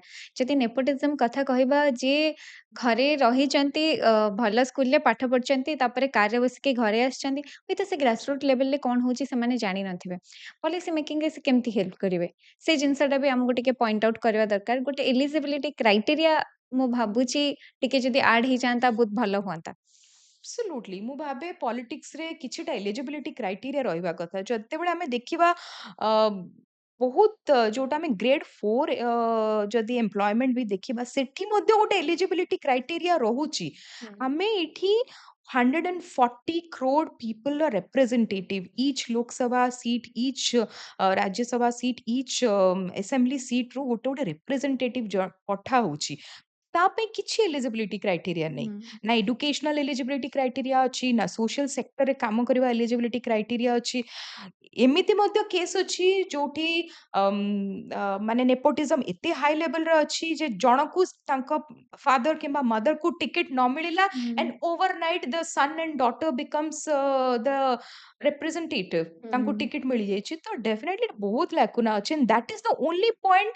ହୁଏତ ଯୋଉମାନେ ମିଡିଲ କ୍ଲାସ କିମ୍ବା ଅପର ମିଡିଲ କ୍ଲାସର ଲୋକ ଅଛନ୍ତି, ଯୋଉମାନଙ୍କର ଏକ୍ସପିରିଏନ୍ସ ନାହିଁ, those who are not from political family, କିମ୍ବା ଯୋଉମାନଙ୍କୁ ପଲିଟିକ୍ସିଆନ କିଏ ବ୍ୟାକଅପ୍ କରୁନି, ସେମାନେ ପଲିଟିକ୍ସକୁ ଏଜ ଏ ପ୍ରଫେସନ ନଉନାହାନ୍ତି। हुँ, ବିକଜ ଆମ ଭଳିଆ ଲୋକ ଯିଏ ପଲିଟିକ୍ସକୁ ଆସିବାକୁ ଚାହୁଁଛନ୍ତି, ଆମକୁ ଚପଲ ଘଷିବାକୁ ପଡୁଛି। ଆମେ हुँ, 10 years 20 years, ମୁଁ ଯେତେବେଳେ ପଲିଟିକ୍ସରେ ଜଏନ୍ କଲି, ଏଭ୍ରିୱନ୍ ଇଜ ଆସ୍କିଂ ମି ଆପଣ କେତେ ଦିନ କାମ କରିଛନ୍ତି, ଆପଣ କେତେ ଦିନ ଗୋଟେ ପାର୍ଟିରେ ଜଏନ୍ କରି କାମ କରିଛନ୍ତି, 30 years 20 years। whereas ଯୋଉମାନେ ନେପୋଟିଜମ ର ଫିଲ୍ଡ ରୁ ଆସୁଛନ୍ତି, ଯୋଉମାନେ ପଲିଟିକ୍ସ ର ଫିଲ୍ଡ ରୁ ଆସୁଛନ୍ତି, ପଲିଟିକାଲ ଫ୍ୟାମିଲିରୁ ଆସୁଛନ୍ତି, ନୋବଡି ଆସ୍କ ଦେମ୍ ଦ हुँ, କ୍ୱେଶ୍ଚନ। ହୁଏତ ସେମାନେ ଗୋଟେ ଦିନ ଗୋଟେ ପବ୍ଲିକ ରାଲିରେ ଯାଇକି ଠିଆ ହେଇଯାଇଥିବେ ଜଷ୍ଟ ଫର ଫଟୋ ଅପରଚ୍ୟୁନିଟି, हुँ, କିନ୍ତୁ ତାଙ୍କୁ ନେକ୍ସଟ ଡେ ଟିକେଟ ଦିଆ ହେଇଯାଉଛି। ତ ଡେଫିନେଟଲି ଏଠି ମାଇଣ୍ଡସେଟ ର ହିଁ ପ୍ରୋବ୍ଲେମ ରହୁଛି। ଇଜ ଇଟ୍ ଓନ୍ଲି ଆବାଉଟ ଆପଣ ନିଜ ବାପା ଆଉ ଦାଦାଙ୍କୁ ପଲିଟିକ୍ସ କରିବାର ଦେଖିଛନ୍ତି ତ ସେଥିରୁ ଶିଖିଛନ୍ତି, ବିକଜ हुँ, ଆପଣଙ୍କ ନିଜର ଏକ୍ସପିରିଏନ୍ସ ତ ଜିରୋ। हुँ, ୱେରେଜ ଯୋଉମାନେ କାମ କରିକି ଆସିଛନ୍ତି, ଯୋଉମାନେ ଗ୍ରାସରୁଟ ରିୟାଲିଟି ବୁଝିଛନ୍ତି, ଯୋଉମାନଙ୍କ ସହିତ ଲୋକ ଯୋଡି ହେଇଛନ୍ତି। ଆଉ ଗୋଟେ କଥା ମୁଁ କହିବି, ଲୋକ କାହା ସହିତ ଯୋଡି ହଉଛନ୍ତି, ଲୋକ हुँ, ଆପଣଙ୍କୁ ଚିହ୍ନୁଛନ୍ତି କି ଆପଣଙ୍କ ଫୋର ଫାଦର କୁ ଚିହ୍ନୁଛନ୍ତି, that is also main thing. तो ସେଇ ଜିନିଷକୁ ଆମକୁ ଆଗକୁ ଆଣିବାକୁ ପଡିବ because for a normal person ହୁଁ, for A educated person who is coming from a middle class or a upper middle class family, it takes years to be a successful politician, for whereas for other it's just ମାନେ ଗୋଟେ ବେଳର change ଆଉ they are politician, they are the voice of people, they are the representative of people. ନିଶ୍ଚିତ ma'am. ଏଇ ସବୁ ଜିନିଷରେ ଆମର ଟିକେ ଚେଞ୍ଜ ଆସିବା ଦରକାର। ହୁଏତ ଆପଣଙ୍କ ଭଳି ଲିଡର ମାନେ ଆସିଲେ ଏସବୁ ଦିଗରେ ଚେଞ୍ଜେସ୍ ଆସିବ, ନୂଆ ପଲିସିସ୍ ଆସିବ। ଆମେ ହୋପ୍ କରୁଛୁ ଆମ ଇଣ୍ଡିଆନ୍ ସୋସାଇଟି ଟିକେ ଚେଞ୍ଜ ହଉ, ଆମ ଇଣ୍ଡିଆନ୍ ପଲିଟିକ୍ସ ବି ଟିକେ ଚେଞ୍ଜ ହଉ। ମ୍ୟାମ୍ ଯେତେବେଳେ ୱିମେନ୍ ରିଜର୍ଭେସନ୍ କଥା ଉଠେ, ଆ ଫର୍ଷ୍ଟରୁ ତ ଆପଣ କହିଦେଲେ ଗୋଟେ ଇକ୍ୱିଟି ଥାଏ, ଯୋଉଟା ଆମେ ଟିକେ ତଳ ଯୋଉମାନେ ଟିକେ ତଳେ ଅଛନ୍ତି ଆମେ ତାଙ୍କୁ ଟିକେ ଅପଲିଫ୍ଟ କରିବା ପାଇଁ ଦଉ। ଷ୍ଟିଲ୍ ମ୍ୟାମ୍ ଯଦି ମୁଁ ଆପଣଙ୍କ ଡଟରକୁ ୱିମେନ୍ ରିଜର୍ଭେସନ୍ ମିଳିବ, ସେଇଟା ମ୍ୟାମ୍ ଠିକ୍ ହବ କି? ମୁଁ ଭାବେ ରିଜର୍ଭେସନ ଜେଣ୍ଡର ବେସ୍ଡ ହେବା କଥା ନୁହେଁ, ହୁଁ, ରିଜର୍ଭେସନ କାଷ୍ଟ ବେସ୍ଡ ବି ହେବା କଥା ନୁହେଁ, ରିଜର୍ଭେସନ ସବୁବେଳେ ନିଡ୍ ବେସ୍ଡ ହେବା କଥା। ହୁଁ, ଦୋଜ ହୁ ବିଲଙ୍ଗ ଟୁ ମାର୍ଜିନାଲାଇଜ୍ଡ सोसाइटी कहबानी जो माने एबे भी मार्जिनलाइज क्लास रे अछंती, जो मान को पाखरे एजुकेशन पहुंची परनी, जो मान को पाखरे बेसिक नीड पहुंची परनी, जो माने सेते वेल टू डू सोसाइटी रे नाहंती किंबा ହୁଁ। फैमिली को बिलोंग करि पारु नाहंती, तांको रिजर्वेशन देबा कथा। ताहेले आमे तांको अपलिफ्ट करि परिबा। आमे जदी ମ୍ୟାମ୍ ଆପଣ କହୁଛନ୍ତି ଫିନାନ୍ସିଆଲ ଫ୍ରିଡମ୍ କଥା ଲାଇକ୍ ଫିନାନ୍ସିଆଲ ଷ୍ଟେବିଲିଟି? ଫିନାନ୍ସିଆଲି, ହଁ ହୁଁ, ଫିନାନ୍ସିଆଲ ହୁଁ, ଯୋଉମାନେ ଫିନାନ୍ସିଆଲି ଷ୍ଟେବଲ ନାହାନ୍ତି, ହୁଁ, ଯୋଉମାନଙ୍କ ପାଖରେ ବେସିକ ଜିନିଷ ପହଞ୍ଚି ପାରୁନି, ଯୋଉମାନେ ମାର୍ଜିନାଲାଇଜ୍ଡ ଏବେ ବି ଅଛନ୍ତି ହୁଁ, ବିଭିନ୍ନ କ୍ଷେତ୍ରରେ, ତାଙ୍କୁ ଯଦି ଆମେ ରିଜର୍ଭେସନ ଦେବା, ହୁଁ, whether it's education reservation କୁହନ୍ତୁ କିମ୍ବା employment reservation ହୁଁ, କୁହନ୍ତୁ, then only ସେମାନେ ଆଗକୁ ଆସିପାରିବେ। whereas ଆମେ ଯଦି ଏବେ ବି ଦେଖିବା ରିଜର୍ଭେସନ ନାଁରେ, କାଷ୍ଟ ବେସ୍ଡ ରିଜର୍ଭେସନ ନାଁରେ କୁହନ୍ତୁ କିମ୍ବା ଜେଣ୍ଡର ବେସ୍ଡ ରିଜର୍ଭେସନ ନାଁରେ ବହୁତ ଜଣ ଅଛନ୍ତି those who are absolutely ତାଙ୍କୁ ରିଜର୍ଭେସନ କୌଣସି ଆବଶ୍ୟକତା ନାହିଁ, ହୁଁ, but they are taking the benefit of that। ହୁଁ, ଆଉ ସେଥିପାଇଁ ଯାହା ପାଖରେ ପହଞ୍ଚିବା କଥା the last mile ରେ ପହଞ୍ଚି ପାରୁନି ହୁଁ। benefits। ନିଶ୍ଚିତ ମ୍ୟାମ୍। ଗୋଟେ କନସେପ୍ଟ ଅଛି ବୋଧେ ହୁଏ, ମୁଁ ତା ଠିକ୍ ସେ ଜାଣିନି, କ୍ରିମି ଲେୟାର। ମତେ ଲାଗୁଛି ସେଇଟା ଯଦି ଆମେ ଆପ୍ଲାଏ କରିବା ହୁଏତ ସେ ଇସ୍ୟୁଜର ସଲ୍ୟୁସନ୍ ଆମକୁ ମିଳିଯିବ। କିନ୍ତୁ କାଷ୍ଟ ବେସ୍ଡରେ ମ୍ୟାମ୍ ମୁଁ ଗୋଟେ କଥା କହିବି, କିଛି ଦିନ ପୂର୍ବରୁ ମୁଁ ଗଞ୍ଜାମ ଯାଇଥିଲି। ଗଞ୍ଜାମରେ ମତେ ବି ଲାଗେ କି କାଷ୍ଟ ବେସ୍ଡ ବୋଧହୁଏ କିଛି ନାହିଁ, କାଷ୍ଟ ବେସ୍ଡ ରିଜର୍ଭେସନ୍ ହବା କଥା ନୁହଁ। କିନ୍ତୁ ସିଏ କହିଲେ ଯେ ଆମ ଗାଁରେ ଏପର୍ଯ୍ୟନ୍ତ କାଷ୍ଟ ଅଛି। ଯଦି ଗୋଟେ ସ୍କୁଲ ହଉଛି, ଗୋଟେ ଲୋୟର କାଷ୍ଟର ଲୋକକୁ ସେଠି ଏଣ୍ଟ୍ରି କରିଦିଆଯାଉନି, କିମ୍ବା ଯଦି ସେ ଏଣ୍ଟ୍ରି କରୁଛି ତାର କେହି ସାଙ୍ଗ ହଉନାହାନ୍ତି। ତ ମତେ ଲାଗେ ସେଠି ଟିକେ ରିଜର୍ଭେସନ ଦରକାର, କାହିଁକିନା ସେ ପ୍ରପର କମ୍ପିଟାଣ୍ଟ ହେଇପାରୁନି। ଆ ଆମେ ଯଦି ଦେଖିବା, ଆଇ ଏମ୍ ଫ୍ରମ୍ ଏ ହୁଁ, ଅପର କାଷ୍ଟରୁ ମୁଁ ଆସୁଛି। ଆଉ ଏବେ ମୁଁ ଯାଇ ଯାହା ସହିତ କାମ କରୁଛି, ମୁଁ ଗ୍ରାସ ରୁଟରେ କାମ କରୁଛି, ହୁଁ, most of them R from reservation ହୁଁ, ମିଳୁଥିବା କାଷ୍ଟକୁ ଆସୁଛନ୍ତି। ହୁଁ, ମୁଁ କେବେ ବି ହେଜିଟେଣ୍ଟ ହେଇନି, because I'm from upper caste, I'm coming from a well to do family, or I'm coming from a renowned family। ମୁଁ କେବେ ବି ସେ ଭିତରେ ମୋ ଭିତରେ ଆସିପାରିନି। why? because ମୋ ପାଖରେ ରାଇଟ୍ ଏଡୁକେସନ ପହଞ୍ଚି ହୁଁ, ପାରିଛି, ରାଇଟ୍ ଅପବ୍ରିଙ୍ଗିଂ ରହିଛି। ମୋର ଯେତେବେଳେ ଅପବ୍ରିଙ୍ଗିଂ ହେଇଥିଲା, ଆମକୁ କାଷ୍ଟ ହିସାବରେ ମଣିଷକୁ ଜଜ୍ କରିବା ଶିଖା ହେଇନଥିଲା। ହୁଁ, ତ ଯଦି ଆମେ ସୋସାଇଟିରେ ସେଇ ଜିନିଷଟାକୁ ଇମ୍ପ୍ଲିମେଣ୍ଟ କରିପାରିବା, ହୁଁ, ଏଡୁକେସନ, ବିକଜ ଆମେ ଯଦି ଦେଖିବା ଆମ୍ବେଦକରଙ୍କ ଟିଚିଂ କୁହନ୍ତୁ କିମ୍ବା ସାବିତ୍ରୀବାଇ ଫୁଲେଙ୍କ ଟିଚିଂ କୁହନ୍ତୁ, ସମସ୍ତେ ସେତେବେଳେ caste based reservation, caste based ଯୋଉ ଡିସ୍କ୍ରିମିନେସନକୁ ଦେଖିଥିଲେ, ହୁଁ, ନଟ୍ ରିଜର୍ଭେସନ, ହୁଁ, ଡିସ୍କ୍ରିମିନେସନକୁ ଦେଖିଥିଲେ। ଆଉ ସେଥିପାଇଁ ସେମାନେ ସମସ୍ତେ ଏଡୁକେସନକୁ ପ୍ରମୋଟ କରିବାକୁ ଚାହୁଁଥିଲେ, ବିକଜ ଯେତେବେଳେ ଶିକ୍ଷା ଆସିଯିବ, ସେତେବେଳେ ଆମେ ହୁଏତ ପ୍ରଗତି ଆଡକୁ ଯାଇପାରିବା, ଅଦର ଦେନ୍ ଅବନତି, ଯୋଉଟା ଆମେ ବ୍ୟାକୱାର୍ଡ ଥିଙ୍କିଂ ଆମର ରହୁଛି, କାଷ୍ଟ ହିସାବରେ ଜଣକୁ ଜଜ୍ କରିବା, କାଷ୍ଟ ହୁଁ, ହିସାବରେ ଜଣକୁ ମନ୍ଦିରକୁ ପସେଇ ନ ଦେବା, କାଷ୍ଟ ହିସାବରେ ସ୍କୁଲକୁ ପସେଇ ନ ଦେବା, କିମ୍ବା କାଷ୍ଟ ହିସାବରେ ଗୋଟେ ଜାଗାରେ ବସିକି ଗୋଟେ ଭୋଜି ହେଲେ କିମ୍ବା କିଛି ଗ୍ୟାଦରିଂ ହେଲେ ଗୋଟେ ଜାଗାରେ ନ ବସିବା। ଆଇ ଥିଙ୍କ ହୁଁ, ଯେତେବେଳେ ଏଡୁକେସନ ପହଞ୍ଚିଯିବ, ଆଉ ଗୋଟେ ଫ୍ୟାମିଲି ମାଇଣ୍ଡସେଟରେ ଗୋଟେ ଚେଞ୍ଜ ଆସିବ, ଟିକେ ସ୍ଲାଇଟ୍ ଟୁଇକ୍ ଆସିବ, ସେଇ ଜିନିଷକୁ ଆମେ ବହୁତ ଇଜିଲି ଟ୍ୟାକଲ କରିପାରିବା। ହୁଁ, ୟୁ ଆର୍ ରାଇଟ୍, ଏବେ ବି ଅଛି କାଷ୍ଟ ବେସ୍ଡ ଡିସ୍କ୍ରିମିନେସନ, ଏବେ ବି ଅଛି। ହୁଁ, ଗଞ୍ଜାମ କାହିଁ, ବହୁତ ଜାଗାରେ ଅଛି। ଆମେ ଟ୍ରାଇବାଲ ଏରିଆ ଯେତେବେଳେ କାମ କରୁ, ଆମେ ଦେଖିଛୁ ଅଛି, ଯେତେବେଳେ ଆମେ ଦେଖିଛୁ ବହୁତ ମାଲକାନଗିରି ଯିବା, ଆମେ କନ୍ଧମାଳ ଯିବା, ଏମିତି ବହୁତ ଜାଗାରେ ଅଛି। ହୁଁ, କାଷ୍ଟ ବେସ୍ଡ ସିଷ୍ଟମକୁ, ଡିସ୍କ୍ରିମିନେସନକୁ ସବୁବେଳେ କୋଉମାନେ ହାୱା ଦଉଛନ୍ତି? वी। ହୁଁ, ଆମ ଭଳିଆ ଲୋକ ଯୋଉମାନେ ଅପର ବସୁଛନ୍ତି ସେମାନେ ସେଇ ଜିନିଷକୁ ସବୁବେଳେ ହାୱା ଦଉଛନ୍ତି ତାକି ଗୋଟେ ଡିସ୍କ୍ରିମିନେସନ ଗୋଟେ ସୋସାଇଟିରେ ଗୋଟେ ଗ୍ୟାପ୍ କ୍ରିଏଟ ହେଇକି ରହୁ। ହୁଁ, ଦୁଇଟା ଦୁଇଟା ଲେୟାର ରୁହନ୍ତୁ। ହୁଁ, ଦୁଇଟା ଲେୟାର ଯେତେବେଳେ ରହିବ ହୁଏତ ଜଣେ ଅପର ଲେୟାରରେ ଯେତେବେଳେ ରହିବ ସେ ସେକେଣ୍ଡ ଲେୟାରକୁ ଯେ ଲୋଅର ଲେୟାର ହେଲା ତାକୁ ରୁଲ କରିପାରିବ। ତ ହୁଁ, ସେଥିପାଇଁ ଅ, ଦୁଇଟା ଜିନିଷ ରହିଲା।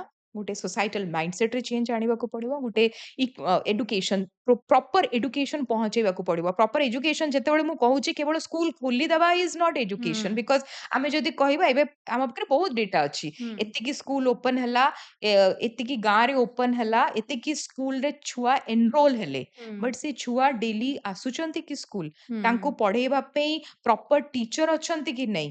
ସେଇ ଜିନିଷକୁ ଯେତେବେଳେ ଆମେ ଏଶ୍योर କରିବା, ଦ କ୍ୱାଲିଟି ଅଫ ଏଡୁକେସନକୁ ଆମେ ଯେତେବେଳେ ଏଶ୍योर କରିବା, ତ ହୁଏତ ଆମେ ଏଇ ଯୋଉ କାଷ୍ଟ ବେସ୍ଡ ଡିସ୍କ୍ରିମିନେସନ ଅଛି ସେଟାକୁ ବହୁତ ଜଲ୍ଦି ଯାଇପାରିବା। ହୁଁ, ବିକଜ ସ୍ୱାଧୀନତାର 80 ବର୍ଷ ହେଇଗଲାଣି ଆଣ୍ଡ ହୁଁ, it's a same for Indian society ଯଦି ଏବେ ବି ଆମେ କାଷ୍ଟ ହିସାବରେ କାହାକୁ ଜଜ କରୁଛୁ କିମ୍ବା କାହାକୁ ଡିସ୍କ୍ରିମିନେଟ ହୁଁ। କରୁଛୁ। ମ୍ୟାମ୍ ମତେ ଲାଗେ ଇଣ୍ଡିଆନ ସୋସାଇଟି ଭିତରେ ଗୋଟେ ଡିସ୍କ୍ରିମିନେସନର ଗୋଟେ କ ଅଛି କି ସେ ସବୁ ଜିନିଷରେ ଡିସ୍କ୍ରିମିନେଟ୍ କରନ୍ତି। କେବଳ କାଷ୍ଟ ନୁହଁ, ଜେଣ୍ଡର ବେସ୍ଡ ଡିସ୍କ୍ରିମିନେସନ୍ ଅଛି। ଯଦି ଦେଖିବା କଲର୍ ବେସ୍ଡ ରେସିଜମ୍ ସେଟା ବି ଅଛି। କିଛି ନା କିଛି ୱେରେ ଧର୍ମକୁ ନେଇ ହଉ, ଜାତିକୁ ନେଇ ହଉ, ଗୋଟେ ଜେଣ୍ଡରକୁ ନେଇକି ହଉ, ସବୁବେଳେ ଡିସ୍କ୍ରିମିନେସନ୍ ଅଛି। ଯଦି ଆପଣ ଗ୍ରାସ୍ ରୁଟ୍ ଲେଭେଲରେ ଅ, କାମ କରନ୍ତି, ଯେତେବେଳେ ଗୋଟେ ଗାଁର ଲୋକଙ୍କ ସହିତ ଯାଇକି କାମ କରନ୍ତି, ସେଠି ଜେଣ୍ଡର ବେସ୍ଡ ଡିସ୍କ୍ରିମିନେସନ୍ କେତେ ଦେଖନ୍ତି?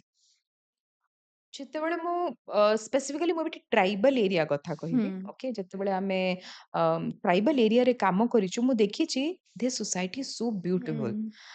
डिस्क्रिमिनेशन बहुत कम देखिବାକୁ ମିଳେ। Gender based discrimination they don't have gender defined role. ତାଙ୍କ ପାଇଁ ସେମିତି ନାହିଁ ଯେ ଗୋଟେ ଝିଅ ହେଲେ ସେ ଘରେ ବସିବ କୁକିଂ କରିବ ଆଉ ଗୋଟେ ପୁଅ ହେଲେ ସେ ବାହାରକୁ ଯିବ ସେଇ ଡିସ୍କ୍ରିମିନେସନ ତାଙ୍କର ନାହିଁ। ତାଙ୍କ ଫେଷ୍ଟିଭାଲ ଯଦି ଆମେ ଦେଖିବା ବହୁତ ହି ସିମ୍ପଲ ବହୁତ ହି ସରଳ ଫେଷ୍ଟିଭାଲ ତାଙ୍କର। They enjoy that they prepare food together festival enjoy करନ୍ତି। ସେ ଯୋଉ ଡିସ୍କ୍ରିମିନେସନ ଟା ନା ସେଇ ଲେଭେଲରେ ବିଲକୁଲ ନାହିଁ। ଯେତେବେଳେ ଆମେ ଧୀରେ ଧୀରେ ଧୀରେ ଉପରକୁ ଉଠିବା अपर क्लास को जेतेबेले आसीजिबा जो क्रीमी लेयर को आसीजिबा ସେଇଠି ହିଁ ଡିସ୍କ୍ରିମିନେସନ ଷ୍ଟାର୍ଟ ହୁଏ। ଆଉ ହୁଁ, ସେଇ ଡିସ୍କ୍ରିମିନେସନ ହୁଏ ତ ଆଇ थिंक पॉलिटिशियन लेवल को ଯେତେବେଳେ ପହଞ୍ଚେ ଆଉ ବେଶୀ ହେଇଯାଏ because they are also indirectly getting benefited with the ହୁଁ, डिस्क्रिमिनेशन। ତାଙ୍କୁ କିଛି ନା କିଛି ବେନିଫିଟ ମିଳୁଛି ହୁଁ, ସେଥିପାଇଁ ଡିସ୍କ୍ରିମିନେସନ ଆଉ ଧୀରେ ଧୀରେ ୱାଇଡ ହେଇ ଚାଲିଛି। ହୁଁ, ତ ଆମେ ଯଦି ଦେଖିବା ହଁ କିଛି ଗାଁ ଗହଳିରେ ଡିସ୍କ୍ରିମିନେସନ ରହିଛି। ଏବେ ମଧ୍ୟ ଅଛୁତର ଡିସ୍କ୍ରିମିନେସନ ରହିଛି। ଏବେ ମଧ୍ୟ ଗୋଟେ ଝିଅର ବାହାଘର ହେଇପାରୁନି ସିମ୍ପଲି ଏଇଟା କହି ଯେ ଝିଅ ଗୋଟେ କଳା କହିକି। ହୁଁ, କଳା ଝିଅ କେହି ବାହା ହେବାକୁ ଚାହୁଁନାହାନ୍ତି ସେଇ ଡିସ୍କ୍ରିମିନେସନ ଏବେ ରହିଛି। ତ ହୁଁ, it's like a racism it's completely like ଗୋଟେ ୱିମେନର ଡିଗ୍ନିଟିକୁ shatter କରିବା। ହୁଁ, because colour of the skin is not my choice. ହୁଁ, colour of the skin is God given. ହୁଁ, ଜେନେଟିକ୍ସରେ ଆସିଛି ସେଟା ଗଡ ଯଦି ଆମେ ଦେଖିବା ଭଗବାନଙ୍କ ଦେନ ଆଉ ଯଦି ସାଇଣ୍ଟିଫିକାଲି ଦେଖିବା ଇଟ୍ସ ଜେନେଟିକାଲ। ହୁଁ, ତ ସେଥିରେ ଆମେ କିଛି କରିପାରିବାନି। ହୁଁ, ବଟ୍ ଗୋଟେ ଝିଅକୁ ସେଇଟା କହି ତାକୁ ମୋରାଲି ମେଣ୍ଟାଲି ଡାଉନ କରିବା କେତେ ଦୂର ତक ଜଷ୍ଟିଫାଏଡ? ହୁଁ, ଖାଲି କଲର बेस्ड डिस्क्रिमिनेशन हुए, एडुकेशन बेस्ड डिस्क्रिमिनेशन अच्छी, ହୁଁ, सोसाइटल स्ट्रेटा बेस्ड डिस्क्रिमिनेशन अच्छी, इवन ମୁଁ ତ ଦେଖିଛି ଫ୍ୟାମିଲି ଇନକମ୍ ବେସ୍ଡ ଡିସ୍କ୍ରିମିନେସନ ମଧ୍ୟ ରହିଛି। ହୁଁ, କାହାର ଫ୍ୟାମିଲି କେତେ ଇନକମ୍ କରୁଛି ସେଇ ହିସାବରେ ଆମେ ଡିସ୍କ୍ରିମିନେଟ କରି ଆସିଛୁ। ତ any kind of discrimination in humanity is a crime. ହୁଁ। ମ୍ୟାମ୍ ଗୋଟେ ସୁନ୍ଦର ଜିନିଷ କହିଲେ ଯଦି ଆମେ ପୁରା ତଳକୁ ଯିବା ଟ୍ରାଇବାଲ ସୋସାଇଟିକୁ ଯିବା ଗୋଟେ ବ୍ୟୁଟିଫୁଲ ସୋସାଇଟି ସେଠି ଜେଣ୍ଡର ବେସ୍ଡ କୌଣସି ଜବ୍ ରୋଲ୍ ନାହିଁ। କିନ୍ତୁ ଆମେ ଟିକେ ଏଜୁକେଟେଡ୍ ହଉଛନ୍ତି ଆଉ ଟିକେ ଅପର କ୍ଲାସକୁ ଆସୁଛନ୍ତି ଆମ ଭିତରେ ସେ ସବୁ ଡିସ୍କ୍ରିମିନେସନ୍ସ ଆସିଯାଉଛି। ସେ ସବୁ ଜିନିଷ କେମିତି ଦୂର ହବ? ଯଦି ଏଜୁକେଟେଡ୍ ହେଇକି ଆମେ ଡିସ୍କ୍ରିମିନେଟ୍ କରିବାକୁ ଲାଗୁଛନ୍ତି ଆଉ ସେ ସବୁ ଜିନିଷକୁ ଆମେ କେମିତି ଦୂର କରିପାରିବା? ତାର ସଲ୍ୟୁସନ କଣ? ସଲ୍ୟୁସନ ହଉଛି ଆମକୁ ଗୋଟେ ଫ୍ୟାମିଲିର ଏନଭାୟରନମେଣ୍ଟରେ ଅପବ୍ରିଙ୍ଗିଂକୁ ବହୁତ ଷ୍ଟ୍ରଙ୍ଗ କରିବାକୁ ପଡିବ। ଏଡୁକେସନ ଏନିଥିଙ୍ଗ ହାଫ୍ ବେକ୍ଡ ହୁଁ, ଇଜ ନଟ୍ ଟେଷ୍ଟି। ହୁଁ, ଯେତେବେଳେ ଆମେ ଗୋଟେ କେକ୍ ବନଉଛୁ ହାଫ୍ ବେକ୍ଡ ରହିଗଲା ଦ୍ୟାଟ୍ସ ଏ ହୁଁ, ୱେଷ୍ଟେଜ। ତ ହୁଁ, education not in a right way is absolutely not justifying anything. ହୁଁ, तो जो हाफ एजुकेशन रही जाइछि ସେଇଟା ହାଫ୍ ଯୋଉ ଜିନିଷଟା ରହିଛି ପ୍ରପର୍ ମାନେ ଆମେ ତାକୁ ଏଣ୍ଡ ଟୁ ଏଣ୍ଡ ତାକୁ ସଲ୍ୟୁସନ୍ ବେସ୍ଡ ହିସାବରେ ଆମକୁ ଦେଖାଏନି। ହୁଁ, ଏଡୁକେସନ୍ ଦିଆହେଇଛି, କିଛି ନା କିଛି ଏଡୁକେସନ୍ ଦିଆହେଇଛି, କିଛି ନା କିଛି ସିଭିକ୍ ସେନ୍ସ ବି ଦିଆହେଇଛି। ଇଟ୍ସ ହୁଁ, not only education in the school or college, civic ସେନ୍ସର ଆମେ ଦେଖିବା ଯଦି ସେଟା ବି ଦିଆହେଇଛି କିନ୍ତୁ ହୁଁ, ହାଫ୍ ଦିଆହେଇଛି। ସେଥିପାଇଁ ହୁଏତ ଆମେ ଡିସ୍କ୍ରିମିନେଟ୍ କରିଦଉଛୁ। ହୁଁ, ଯେହେତୁ ମୁଁ କାମ କରୁଛି ମାନେ ମୋଷ୍ଟ ଅଫ୍ ମାଇ ୱାର୍କ ଯଦି ଦେଖିବା ୱିମେନ୍ ହେଲ୍ଥ ଆଣ୍ଡ ହାଇଜିନ୍ ଉପରେ ଆମେ ବହୁତ କାମ କରୁଛୁ। ତ ମୁଁ ଦେଖିଛି ଯୋଉଟା ପିରିୟଡ ବେସ୍ଡ ଡିସ୍କ୍ରିମିନେସନ, ପିରିୟଡ ଟାଇମରେ ଗୋଟେ ଝିଅକୁ ଯୋଉ ଡିସ୍କ୍ରିମିନେସନ ହୁଏ, ହୁଁ, ସେଇଟା ବି ଆମେ ଦେଖିବା ବିକଜ କଣ ପାଇଁ ଆମ ପାଖରେ ରାଇଟ୍ ନଲେଜ ପହଞ୍ଚି ପାରିନି। ହୁଁ, ଏବେ ବି ଗୋଟେ ଝିଅକୁ during Har period 5 to 7 days ତାକୁ ହୁଁ, କୁହାହଉଛି ସେ କିଚେନକୁ ଯାଇପାରିବନି, ସେ ମନ୍ଦିର ଯାଇପାରିବନି। ଯଦି ଆମେ ବୁଝିବାକୁ ଚେଷ୍ଟା କରିବା ଏନସିଏଣ୍ଟ ଟାଇମରେ ଆମ ପୂର୍ବପୁରୁଷ ଯୋଉ ଥିଲେ, ଯେତେବେଳେ ଅ, ଗୋଟେ ଝିଅକୁ ସେଇ ଟାଇମରେ କଣ ପାଇଁ କିଚେନ ନ ଯିବା ପାଇଁ ମନା କରାହଉଥିଲା, ହୁଁ, କଣ ପାଇଁ ତାକୁ ମନ୍ଦିର ନ ଯିବା ପାଇଁ ମନା କରାହଉଥିଲା, କଣ ପାଇଁ ତାକୁ ରେଷ୍ଟ ନେବାକୁ କୁହାହଉଥିଲା, ହୁଁ, ଯଦି ଆମେ ସେଇଟା ବୁଝିଯିବା ତ ହୁଏତ ଆମେ ଗୋଟେ ଝିଅକୁ ସେଇ ଟାଇମରେ ଡିସ୍କ୍ରିମିନେଟ କରିବାନି। ହୁଁ, ସିମ୍ପଲ କଥା। ତ ସେଥିପାଇଁ ନଲେଜ ଦରକାର ଇନ୍ ଏ ରାଇଟ୍ ୱେ, ଆଉ ପ୍ରପର ନଲେଜ ଦରକାର, ଏଣ୍ଡ ଟୁ ହୁଁ, and, not half baked knowledge. ହୁଁ। ନିଶ୍ଚିତ ମ୍ୟାମ୍, ଯଦି ଆମେ ରୁଟ୍ କଜ୍‌କୁ ବୁଝିଯିବା ହୁଏତ ଆମେ ଏ ଡିସ୍କ୍ରିମିନେସନ୍ କରିବାନି। ମ୍ୟାମ୍ ଆଉ ଗୋଟେ ଜିନିଷ ଆପଣ ହିଁ କହୁଥିଲେ ପେ ଗ୍ୟାପ୍। ଆମେ ସେମ୍ ଜବ୍ ରୋଲ୍‌ରେ ଯଦି ଗୋଟେ ପୁଅ ଝିଅ କାମ କରୁଛନ୍ତି, ସବୁ କ୍ଷେତ୍ରରେ ନୁହଁ, ବହୁତ କ୍ଷେତ୍ରରେ ଆମେ ଯଦି ଦେଖିବା, ସେମ୍ ଜବ୍ ରୋଲ୍‌ରେ ଗୋଟେ ପୁଅ କାମ କରୁଛି, ଗୋଟେ ଝିଅ କାମ କରୁଛି, କିନ୍ତୁ ଝିଅର ପେମେଣ୍ଟଟା ବହୁତ କମ୍ ଗୋଟେ ପୁଅଠାରୁ। ଏ ପେ ଗ୍ୟାପ୍ ଆଜି ବି ଏକ୍ଜିଷ୍ଟ କରୁଛି। କାହିଁକି ଏକ୍ଜିଷ୍ଟ କରୁଛି? ବହୁତ ଫ୍ୟାକ୍ଟର ଏଠି କାମ କରୁଛି। ପେ ପ୍ୟାରିଟି ଯଦି ଆମେ ଦେଖିବା, ଏବେ ବି ଅଛି। ମୋଷ୍ଟଲି ପ୍ରାଇଭେଟ ସେକ୍ଟରରେ ତ କାଫି ଭିଜିବଲ ଅଛି। ହୁଁ, ଫର୍ଷ୍ଟ ଜିନିଷ ହଉଛି ଝିଅ ଏବେ ପର୍ଯ୍ୟନ୍ତ ଡିସିଜନ ମେକିଂ କିମ୍ବା ଲିଡରशिପ୍, ଯୋଉଟା ହୁଁ, ଆମେ ଟପ୍ ଲିଡରशिପ୍ କହିବା, ସେ ପୋଜିସନରେ ବହୁତ କମ୍ ତାଙ୍କ ରିପ୍ରେଜେଣ୍ଟେସନ ରହିଛି। ସିଏକ୍ସଓ ଲେଭେଲରେ ବହୁତ କମ୍ ରିପ୍ରେଜେଣ୍ଟେସନ ରହିଛି। ତ ଯେତେବେଳେ ଗୋଟେ କମ୍ପାନୀର ପଲିସି ଡିସାଇଡ୍ ହଉଛି, ହୁଁ, ଏଚଆର୍ ପଲିସି କୁହନ୍ତୁ, ପେ ପଲିସି କୁହନ୍ତୁ, ହୁଁ, ସେଟା ଡିସାଇଡ୍ କଲା ବାଲା ହଉଛନ୍ତି ମୋଷ୍ଟଲି ମେଲ୍। ହୁଁ, ତ ଦେ ଆର୍ କନସିଡରିଂ ଦ ଫିମେଲ ୱାର୍କଫୋର୍ସ ଆଜ୍ ଲିଟଲ୍, ତାଙ୍କୁ ଟିକେ କମ୍ ହିସାବରେ ସେମାନେ କାଲକୁଲେଟ୍ କରୁଛନ୍ତି। ହୁଁ, ସେକେଣ୍ଡ ମୁଁ କହିବି ପେ ପ୍ୟାରିଟି ଯୋଉ ରହିଛି ଏବେ ପର୍ଯ୍ୟନ୍ତ, women are not raising voice. ହୁଁ, At times ଆମକୁ ନିଜକୁ ବି କ୍ୱେଶ୍ଚନ କରିବାକୁ ହବ। It's not that somebody will come and advocate. ହୁଁ, ଆମକୁ ଯେ ସବୁ ଥାଳିରେ ସଜେଇକି ଦିଆହବ, ଇକ୍ୱାଲ ପେ ର ବି ଥାଳିରେ ସଜେଇକି ଦିଆହବ ଆଉ ଆମେ ତାକୁ ଏକ୍ସେପ୍ଟ କରିବୁ, ସେଇଟା ଭାବିବା ହିଁ ଆମ ପାଇଁ ଭୁଲ। ହୁଁ, ଆମକୁ ନିଜେ ଡିମାଣ୍ଡ କରିବାକୁ ହବ, ଆମକୁ ନିଜେ ପେ ପ୍ୟାରିଟି ଯୋଉ ରହିଛି, ପେ ଗ୍ୟାପ୍ ରହିଛି, ତା ପାଇଁ ଭଏସ୍ ରେଜ୍ କରିବାକୁ ହବ। ହୁଁ, ମୁଁ ଗୋଟେ ବହୁତ ଏକ୍ସାମ୍ପଲ ଦେବି ମୋ ନିଜ ପର୍ସନାଲ ଲାଇଫରୁ। ମୁଁ ଗୋଟେ କମ୍ପାନୀକୁ ଆଇ ଥିଙ୍କ କାଫି ଆଗର କଥା, when I was in corporate, ମୁଁ ଗୋଟେ କମ୍ପାନୀକୁ ଯାଇଥିଲି ଇଣ୍ଟରଭ୍ୟୁ ଦେବା ପାଇଁ।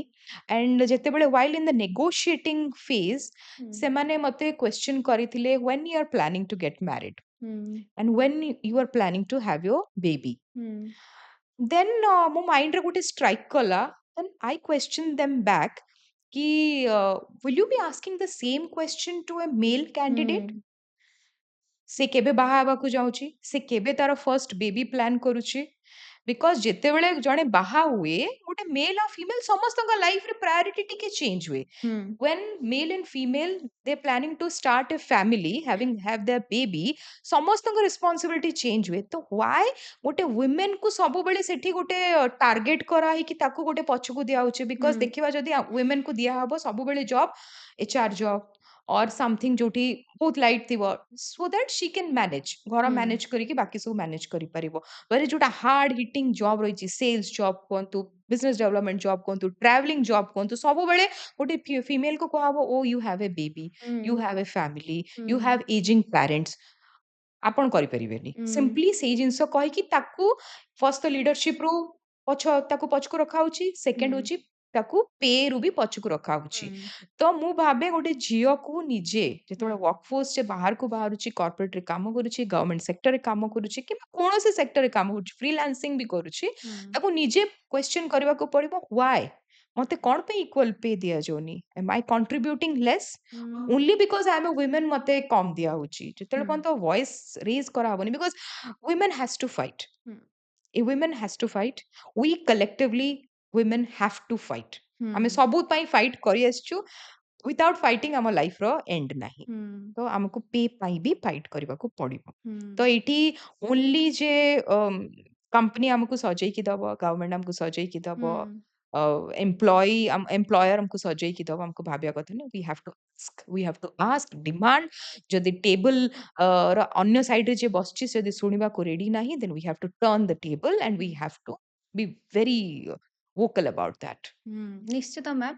ମ୍ୟାମ୍ ଆଉ ଗୋଟେ ଜିନିଷ ବି ମୁଁ କହିବି ଗୋଟେ କଏନ୍‌ର ସବୁବେଳେ ଦୁଇଟି ପାର୍ଶ୍ୱ ଥାଏ। ଯେମିତି ଆପଣ କହିଲେ ଆପଣଙ୍କୁ ପଚାରିଲି ଆପଣ କେବେ ବେବି କରିବାର ପ୍ଲାନ୍ କରୁଛନ୍ତି। ହୁଏତ ସେ କିଛି ଏକ୍ସପିରିଏନ୍ସ ସେମିତି କରିଥିବେ। ଜଣେ ଲେଡି ଆସିଛନ୍ତି ଜଏନ୍ କରିଛନ୍ତି ତାଙ୍କୁ ପ୍ରପର ଜବ୍ ରୋଲ୍ ଦିଆହେଇଛି। କିନ୍ତୁ ଗୋଟେ ବେବି ହେଲା ପରେ ସେ ୱିମେନ୍ ପ୍ରପରଲି ୱାର୍କକୁ ଏମ୍ଫାସାଇଜ୍ କରିପାରିନି, ପ୍ରାୟୋରିଟି ଦେଇପାରିନି। ତାର ରେସ୍ପନ୍ସିବିଲିଟି କେବଳ ସେ ୱିମେନ୍‌ର ନଥିଲା। ଫ୍ୟାମିଲି ହୁଏତ ତାକୁ ସପୋର୍ଟ କରିନଥିବ, ହଜବେଣ୍ଡ ତାକୁ ସେତେ ସପୋର୍ଟ କରିନଥିବେ, ଯୋଉଥିରେ ତାଙ୍କ କାମରେ ହ୍ୟାମ୍ପର ହେଇଥିବ। ହୁଏତ ସେଇଟା ସେ ଆଗକୁ ଯାଇକି ଚାହିଁଲେନି ଗୋଟେ ୱିମେନ୍‌କୁ ନବା ପାଇଁ। ସେଇଟା ବି ଗୋଟେ ପଏଣ୍ଟ ହେଇଥାଇପାରେ। ନିଶ୍ଚିତ ଭାବରେ that is the main reason ଯେତେବେଳେ कंपनी କୌଣସି कंपनी को ଆପଣ ଯାଉଛନ୍ତି ଫର୍ଷ୍ଟ ସେମାନେ ଥାନ୍ତି how many baby you have କି ବେବି ପ୍ଲାନିଂ କରୁଛନ୍ତି କି ନାହିଁ they either they will ask a direct question or they'll try to ହୁଁ, find out ଯେତେବେଳେ ଗୋଟେ ବେବି ହୁଏ ହୁଁ, responsibility has to be shared ହୁଁ, ଅନପେଡ୍ ଲେବର ଯଦି ଆମେ କହିବା ଅନପେଡ୍ କେୟାର ଗିଭିଂ ର ଯୋଉଟା ରହିଛି ହୁଁ, କେୟାର ଗିଭିଂ ରେସ୍ପନ୍ସିବିଲିଟି ସବୁବେଳେ ଆମେ କହିବା ଗୋଟେ ମାର ଯୋଉ ମାତୃତ୍ୱ ରହିଛି ତା, ରହିଛି ସେଥିପାଇଁ ସେ ଛୁଆର କେୟାର ନବ ହୁଁ, ସେ ସାବାଟିକାଲ ନବ ସେ ରାତି ଅନିଦ୍ରା ହିଁ କାମ କରିବ ହୁଁ, ଷ୍ଟିଲ୍ ବାହାରକୁ ଯାଇ କାମ କରିବ କିନ୍ତୁ ମୁଁ ଭାବେ ଆଜ ଏ ସୋସାଇଟି ମଧ୍ୟ ଏଜ ଏ ଫ୍ୟାମିଲି ମଧ୍ୟ ଆମକୁ ରେସ୍ପନ୍ସିବିଲିଟି ନେବାକୁ ପଡିବ ହୁଁ, ଆମେ ଯଦି ଦେଖୁଛୁ ଗୋଟେ ଝିଅ ତାର ଗ୍ରୋଥ ଫେଜ ରେ ଅଛି ଗୋଟେ ଫ୍ୟାମିଲି ଇଏରେ କହୁଛେ ତ ଦେଖା ହଉଛି ଜଣେ ଝିଅ ଗୋଟେ ଗ୍ରୋଥ ଫେଜ ରେ ଅଛି ଆଉ ସେ ସାବାଟିକାଲ ନେବାକୁ ଚାହୁଁନି ୱାଇ ନଟ୍ ଏ ମେଲ୍ ହୁଁ, ତାର ମେଲ୍ କାଉଣ୍ଟର ପାର୍ଟ କେତେ କେସରେ ଆମେ ଦେଖିଛୁ ଯେ ଗୋଟେ ମେଲ୍ 6 ମାସ କିମ୍ବା ବର୍ଷକର ସାବାଟିକାଲ ନେଇ ଘରେ ବସି ବେବିର କେୟାର ନେଇଛି ହୁଁ, ଆଉ female after giving birth to a baby ହୁଁ, ଡେଫିନେଟଲି ବଡିର ଚେଞ୍ଜେସ୍ ରହିଛି କିଛି ଦିନ ତାକୁ ବି ରେଷ୍ଟ ନେବାକୁ ପଡିବ ହୁଁ, ମେ ବି 15 days ମେ ବି 1 month ତାପରେ ସେ ଜବ୍ ଜଏନ୍ କରିଛି ଆଉ ଗୋଟେ ମେଲ୍ କାଉଣ୍ଟର ପାର୍ଟ ଘରେ ରହି ବେବିର କେୟାର କରିଛି ଆଇ ଥିଙ୍କ ନେଗ୍ଲିଜିବଲ ଆମାଉଣ୍ଟ ହୁଁ, ଥିବ କଣ ପାଇଁ ବିକଜ ଆମ ସୋସାଇଟି ସେଇ ହିସାବରେ କଣ୍ଡିସନ ହେଇଯାଇଛି ଯେ ଛୁଆ ହେଲା ପରେ ଗୋଟେ ୱିମେନ ର ପ୍ରାଇମ ରେସ୍ପନ୍ସିବିଲିଟି ହଉଛି ଛୁଆର କେୟାର ନେବା ହୁଁ, ତା କ୍ୟାରିୟର ଯେତେ ଆଗକୁ ଥାଉ that should be the secondary second back seat କୁ ଆସିଯିବା କଥା ହୁଁ, ପ୍ରାଇମ ରେସ୍ପନ୍ସିବିଲିଟି ହେବା କଥା ଏଇଠି ମୁଁ କ୍ୱେଶ୍ଚନ କରିବିନି ନେବା କଥା କି ନ ନେବା କଥା ବଟ୍ ମୁଁ ହୁଁ, ଭାବେ ଯେ ଗୋଟେ ମେଲ୍ କୁ ବି ଆଗକୁ ଆସିକି ଗୋଟେ ରୋଲ ମଡେଲ ବନିବା କଥା ଗୋଟେ ଏକ୍ସାମ୍ପଲ ସେଟ୍ କରିବା କଥା ହୁଁ, ବହୁତ ନେଗ୍ଲିଜିବଲ କେସ୍ ଅଛି କିନ୍ତୁ କେସେସ୍ ଏବେ ବି ଅଛି ଯୋଉଠି ମେଲ୍ ବର୍ଷେ 2 ବର୍ଷ ନିଜ କ୍ୟାରିୟର ବ୍ରେକ୍ ନେଇ ଛୁଆର ରେସ୍ପନ୍ସିବିଲିଟି ନେଇଛି ବିକଜ ୱିମେନ୍ ଆର୍ ମଲ୍ଟିଟାସ୍କିଂ ଆମେ କରିପାରିବୁ ଆମେ ବାହାରେ ଯାଇ କାମ କରି ବି ଆସିପାରିବୁ କାମ କରି ମଧ୍ୟ ଛୁଆର ରେସ୍ପନ୍ସିବିଲିଟି ନେଇପାରିବୁ it will be tedious for us ବହୁତ ଆମକୁ କଷ୍ଟ ହବ ବହୁତ ରେସ୍ପନ୍ସିବିଲିଟି ବେଶୀ ହେଇଯିବ କିନ୍ତୁ ଯଦି ଆମ ପାର୍ଟନର ଆମ ସହିତ ଠିଆ ହେଇଛି ଦେନ୍ ହ୍ୱାଇ ନଟ୍ ମୁଁ ଜବ୍ ନ ଛାଡି ଯଦି ମୁଁ ବାହାରକୁ ଯାଇ କାମ କଲି ଏଗେନ୍ ଡିପେଣ୍ଡ କରୁଛି ଅଣ୍ଡରଷ୍ଟାଣ୍ଡିଂ ବିଟୱିନ୍ ବୋଥ୍ ମୁଁ ଏଠି ବସି କିମ୍ବା ୟୁ ଆର୍ କ୍ୱେଶ୍ଚନିଂ ମୁଁ ଏଠି ବସି ଆନ୍ସର ଦେବା ସେଇଟା ଠିକ ହବନି ଦ ଟୁ ପର୍ସନ ସୁଡ୍ ଡିସାଇଡ୍ କାହାର କ୍ୟାରିୟର ପ୍ରାୟୋରିଟିରେ ଅଛି କାହାର କ୍ୟାରିୟରରେ ଗ୍ରୋଥ ବେଶୀ ଅଛି କାହା କିଏ ସାବାଟିକାଲ ନେଇ ମଧ୍ୟ 2 ବର୍ଷ କିମ୍ବା ବର୍ଷେ ପରେ ଏଗେନ୍ ବ୍ୟାକ୍ ଟ୍ରାକ୍ କୁ ମାନେ ଆସିପାରିବ ସେମ୍ ଟ୍ରାକ୍ କୁ ଆସିପାରିବ ସେଇ 2 ଜଣ ହିଁ ଡିସାଇଡ କରିପାରିବେ family should not interfere because ମୁଁ ଭାବେ ବହୁତ କ୍ଷେତ୍ରରେ ଯେତେବେଳେ ଇନଲସ୍ଙ୍କ ଇନଭଲଭମେଣ୍ଟଟା ଆସିଯାଏ ସେଇଟା ହିଁ ଗୋଟେ ଝିଅକୁ ସବୁବେଳେ ପଛକୁ ଆଣିବାକୁ ପଡେ ସବୁବେଳେ ତାକୁ କୁହାଯାଏ ନା ପ୍ରେଗନେଣ୍ଟ ହେଇଗଲା ପରେ କିମ୍ବା ଛୁଆ ଜନ୍ମ କଲା ପରେ no career should be back otherwise you are a bad mother again there is a tag ଯଦି ଛୁଆର ରେସ୍ପନ୍ସିବିଲିଟି ଗୋଟେ ଝିଅ ନ ନଉଛି then you are a bad mother you are not fit to be a mother ତୋ ଭିତରେ ମାତୃତ୍ୱ ଭାବ ବହୁତ କମ ଅଛି all this kind of ଯୋଉ ଟ୍ୟାଗିଂ ଅଛି ସେଟା ତାକୁ ବାଧ୍ୟ କରେ ନିଜ କ୍ୟାରିୟରକୁ ଫୁଲ ଷ୍ଟପ୍ ଦେଇ ବେବିର କେୟାର ନେବା ପାଇଁ the decision should be between only these two people. ନିଶ୍ଚିତ ମ୍ୟାମ୍ ଯେତେବେଳେ ଜଣେ ମା ହଉଛନ୍ତି ଆଉ ଜଣେ ବାପା ବି ହଉଛନ୍ତି କିନ୍ତୁ ରେସ୍ପନ୍ସିବିଲିଟି କେବଳ ମାର ହେଇଯାଏ ଆଉ ଛୁଆର ଯାହା ବି ହୁଏ ମା ହିଁ ଆକାଉଣ୍ଟେବଲ ହୁଏ ମୋର ମନେ ପଡୁନି କୋଉ ସେଲିବ୍ରିଟି କିନ୍ତୁ ତାଙ୍କର ଗୋଟେ ମୁଁ ବାଇଟ୍ ଦେଖିଥିଲି କହିଲେ ମୁଁ ଯାଇଛି ଫରେନ୍ ମତେ ଜଣେ ପଚାରୁଛନ୍ତି ରିପୋର୍ଟର କି ଆପଣଙ୍କ ବେବି କାହାନ୍ତି ଆପଣ ଏଠି କଣ ଇଣ୍ଡିଆ ସେ କହିଲେ ଆପଣଙ୍କର ବେବି ନାହାନ୍ତି କହିଲେ ହଁ ଅଛି କହିଲେ ଆପଣ ଏଠି ଏକା କାହିଁକି ଆପଣଙ୍କ ବେବି କାହିଁକି ନାହାନ୍ତି କାହିଁକି ନା ଏଇଟା ବହୁତ କମନ ହେଇଯାଇଛି ଝିଅମାନଙ୍କୁ ଆମେ କ୍ୱେଶ୍ଚନ କରିବାର ଝିଅମାନଙ୍କୁ ଆମେ ବ୍ଲେମ୍ କରିବାର ଗୋଟେ ମାଆକୁ ବ୍ଲେମ୍ କରିବାର ହୁଏତ ସେଥିପାଇଁ ସେମାନେ ଟିକେ ଜବ୍ ରୋଲରେ କମ୍ପିଟେଣ୍ଟ ହେଇପାରନ୍ତିନି ତାଙ୍କ ମାଇଣ୍ଡ ଷ୍ଟେବଲ ହେଇପାରେନି इन लॉज रो आम निज घरर सेटा होची दायित्व कि आमे तांको केते अ, साहाଯ୍ୟ କରିବା ସବୁ ଜିନିଷରେ କେତେ ସାଥ ଦବା ସो ଦ୍ୟାଟ୍ ସେମାନେ ଆଗକୁ ଯାଇପାରିବେ। ମ୍ୟାମ୍ ଯଦି ଆମେ ୱିମେନ୍ ର ରୋଲ୍ ଦେଖିବା ଯେମିତି ଆମେ ଏ ସବୁ କଥା ତ ହେଲେ ଟିକେ ଅପର କ୍ଲାସ୍ ର ଜବ୍ ରୋଲ୍ କଥା। ଯେତେବେଳେ ଗ୍ରାଉଣ୍ଡ ରିୟାଲିଟି କଥା ଦେଖିବା ୱିମେନ୍ କୋଉ ଇସ୍ୟୁସ୍ କୁ ୱିମେନ୍ ର କୋଉ ଇସ୍ୟୁସ୍ ଆପଣ ଦେଖୁଛନ୍ତି? women ର issues, I mean n number of issues, ହୁଁ, plethora of issues, ବହୁତ କିଛି ଇସ୍ୟୁ ରହିଛି। ଯଦି ଆମେ ଗ୍ରାସ ରୁଟ୍ ରେ ବି ଦେଖିବା, ଫିନାନ୍ସିଆଲ ଇଣ୍ଡିପେଣ୍ଡେନ୍ସି ଯୋଉଟା ରହିଛି ସେଇଟା ଗୋଟେ ବହୁତ ବଡ଼ ଇସ୍ୟୁ ରହିଛି। ହୁଁ, ଏବେ ପର୍ଯ୍ୟନ୍ତ ଗ୍ରାସ ରୁଟ୍ ରେ ଯଦି ଆମେ ଦେଖିବା ଫିନାନ୍ସିଆଲ ଲିଟରେସି ୱିମେନ୍ ପାଖରେ ସେତେ ମାତ୍ରାରେ ପହଞ୍ଚି ପାରିନି। ହୁଁ, ସେଥିପାଇଁ ହୁଏତ ସେ ଡିସିଜନ ମେକିଂ ପୋଜିସନ କୁ ପହଞ୍ଚି ପାରୁନି। ଯଦି ବି ସେ କିଛି अर्न କରୁଛି, ଯଦି ମୁଁ ଗ୍ରାସ ରୁଟ୍ ରେ କହିବି, ହୁଁ, ସେଲ୍ଫ ହେଲ୍ପ ଗ୍ରୁପ ରେ ଯୋଉ ମହିଳା ମାନେ କାମ କରି କିଛିଟା अर्न କରୁଛନ୍ତି, ତାଙ୍କ ଲାଇଭଲିହୁଡ अर्न ହୁଁ, କରୁଛନ୍ତି, କିନ୍ତୁ ଏବେ ବି ସେ ଯୋଉ अर्निंग ଟାକୁ ସେମାନେ କୋଉ ହିସାବରେ ଇନଭେଷ୍ଟ କରିବେ, ହୁଁ, ସେଇ ଇନଭେଷ୍ଟମେଣ୍ଟ ଟା ୱେଦର ସେମାନେ ବ୍ୟାଙ୍କରେ ଯାଇ ଫିକ୍ସ ଡିପୋଜିଟ କରିବେ କିମ୍ବା ସେମାନେ ସେ ଇନଭେଷ୍ଟମେଣ୍ଟ କୁ ତାଙ୍କ ଛୁଆର ଏଡୁକେସନ ପାଇଁ ଇନଭେଷ୍ଟ କରିବେ କିମ୍ବା ନିଜ ପାଇଁ ଓନ୍ଲି ଫର ଲେଜର ଇନଭେଷ୍ଟ କରିବେ। ସେମାନେ ଯଦି ଚାହୁଁଛନ୍ତି କୁଆଡେ ବୁଲି ଯିବା ପାଇଁ କିମ୍ବା ନିଜ ପାଇଁ କିଛି ଏକ୍ସପେନ୍ସିଭ ଗିଫ୍ଟ କିଣିବା ପାଇଁ ତା ପାଇଁ ଇନଭେଷ୍ଟ କରିବେ, ସେ ଡିସିଜନ ମେକିଂ ପାୱାର ତାଙ୍କ ପାଖରେ ନାହିଁ, ଏବେ ହୁଁ, ପର୍ଯ୍ୟନ୍ତ ନାହିଁ। ତ ଫିନାନ୍ସିଆଲ ଇଣ୍ଡିପେଣ୍ଡେନ୍ସି, ଡିସିଜନ ମେକିଂ ର ଇଣ୍ଡିପେଣ୍ଡେନ୍ସି, ଏଇ ସବୁ ଜିନିଷ ବହୁତ ଇମ୍ପୋର୍ଟାଣ୍ଟ ଅଛି। ହୁଁ, ତା ଛଡା ମଧ୍ୟ ଯଦି ଆମେ ଦେଖିବା ସୋସାଇଟାଲ ସିଷ୍ଟମରେ ତାଙ୍କ ହେଲ୍ଥକୁ ନେଇ ଯୋଉ ଇଣ୍ଡିପେଣ୍ଡେନ୍ସି ରହିଛି, ମେଣ୍ଟାଲ ହେଲ୍ଥ ଗୋଟେ ରହିଛି ଯୋଉଟା ଏବେ ପର୍ଯ୍ୟନ୍ତ ଆମେ ବିଲକୁଲ ହିଁ ଆଡ୍ରେସ୍ କରିପାରୁନୁ। ହୁଁ, ୱିମେନ୍ ୱେଦର ଇଟ୍ସ ଗ୍ରାସରୁଟରେ ଦେଖନ୍ତୁ, ରୁରାଲରେ ଦେଖନ୍ତୁ କିମ୍ବା ଆପଣ ଅପର କ୍ଲାସରେ ଦେଖନ୍ତୁ, ଆମର ଯୋଉ ମେଣ୍ଟାଲ ହେଲ୍ଥ ଅଛି ଇଟ୍ସ ଅ ଭେରି ନେଗ୍ଲେକ୍ଟେଡ ଜିନିଷ।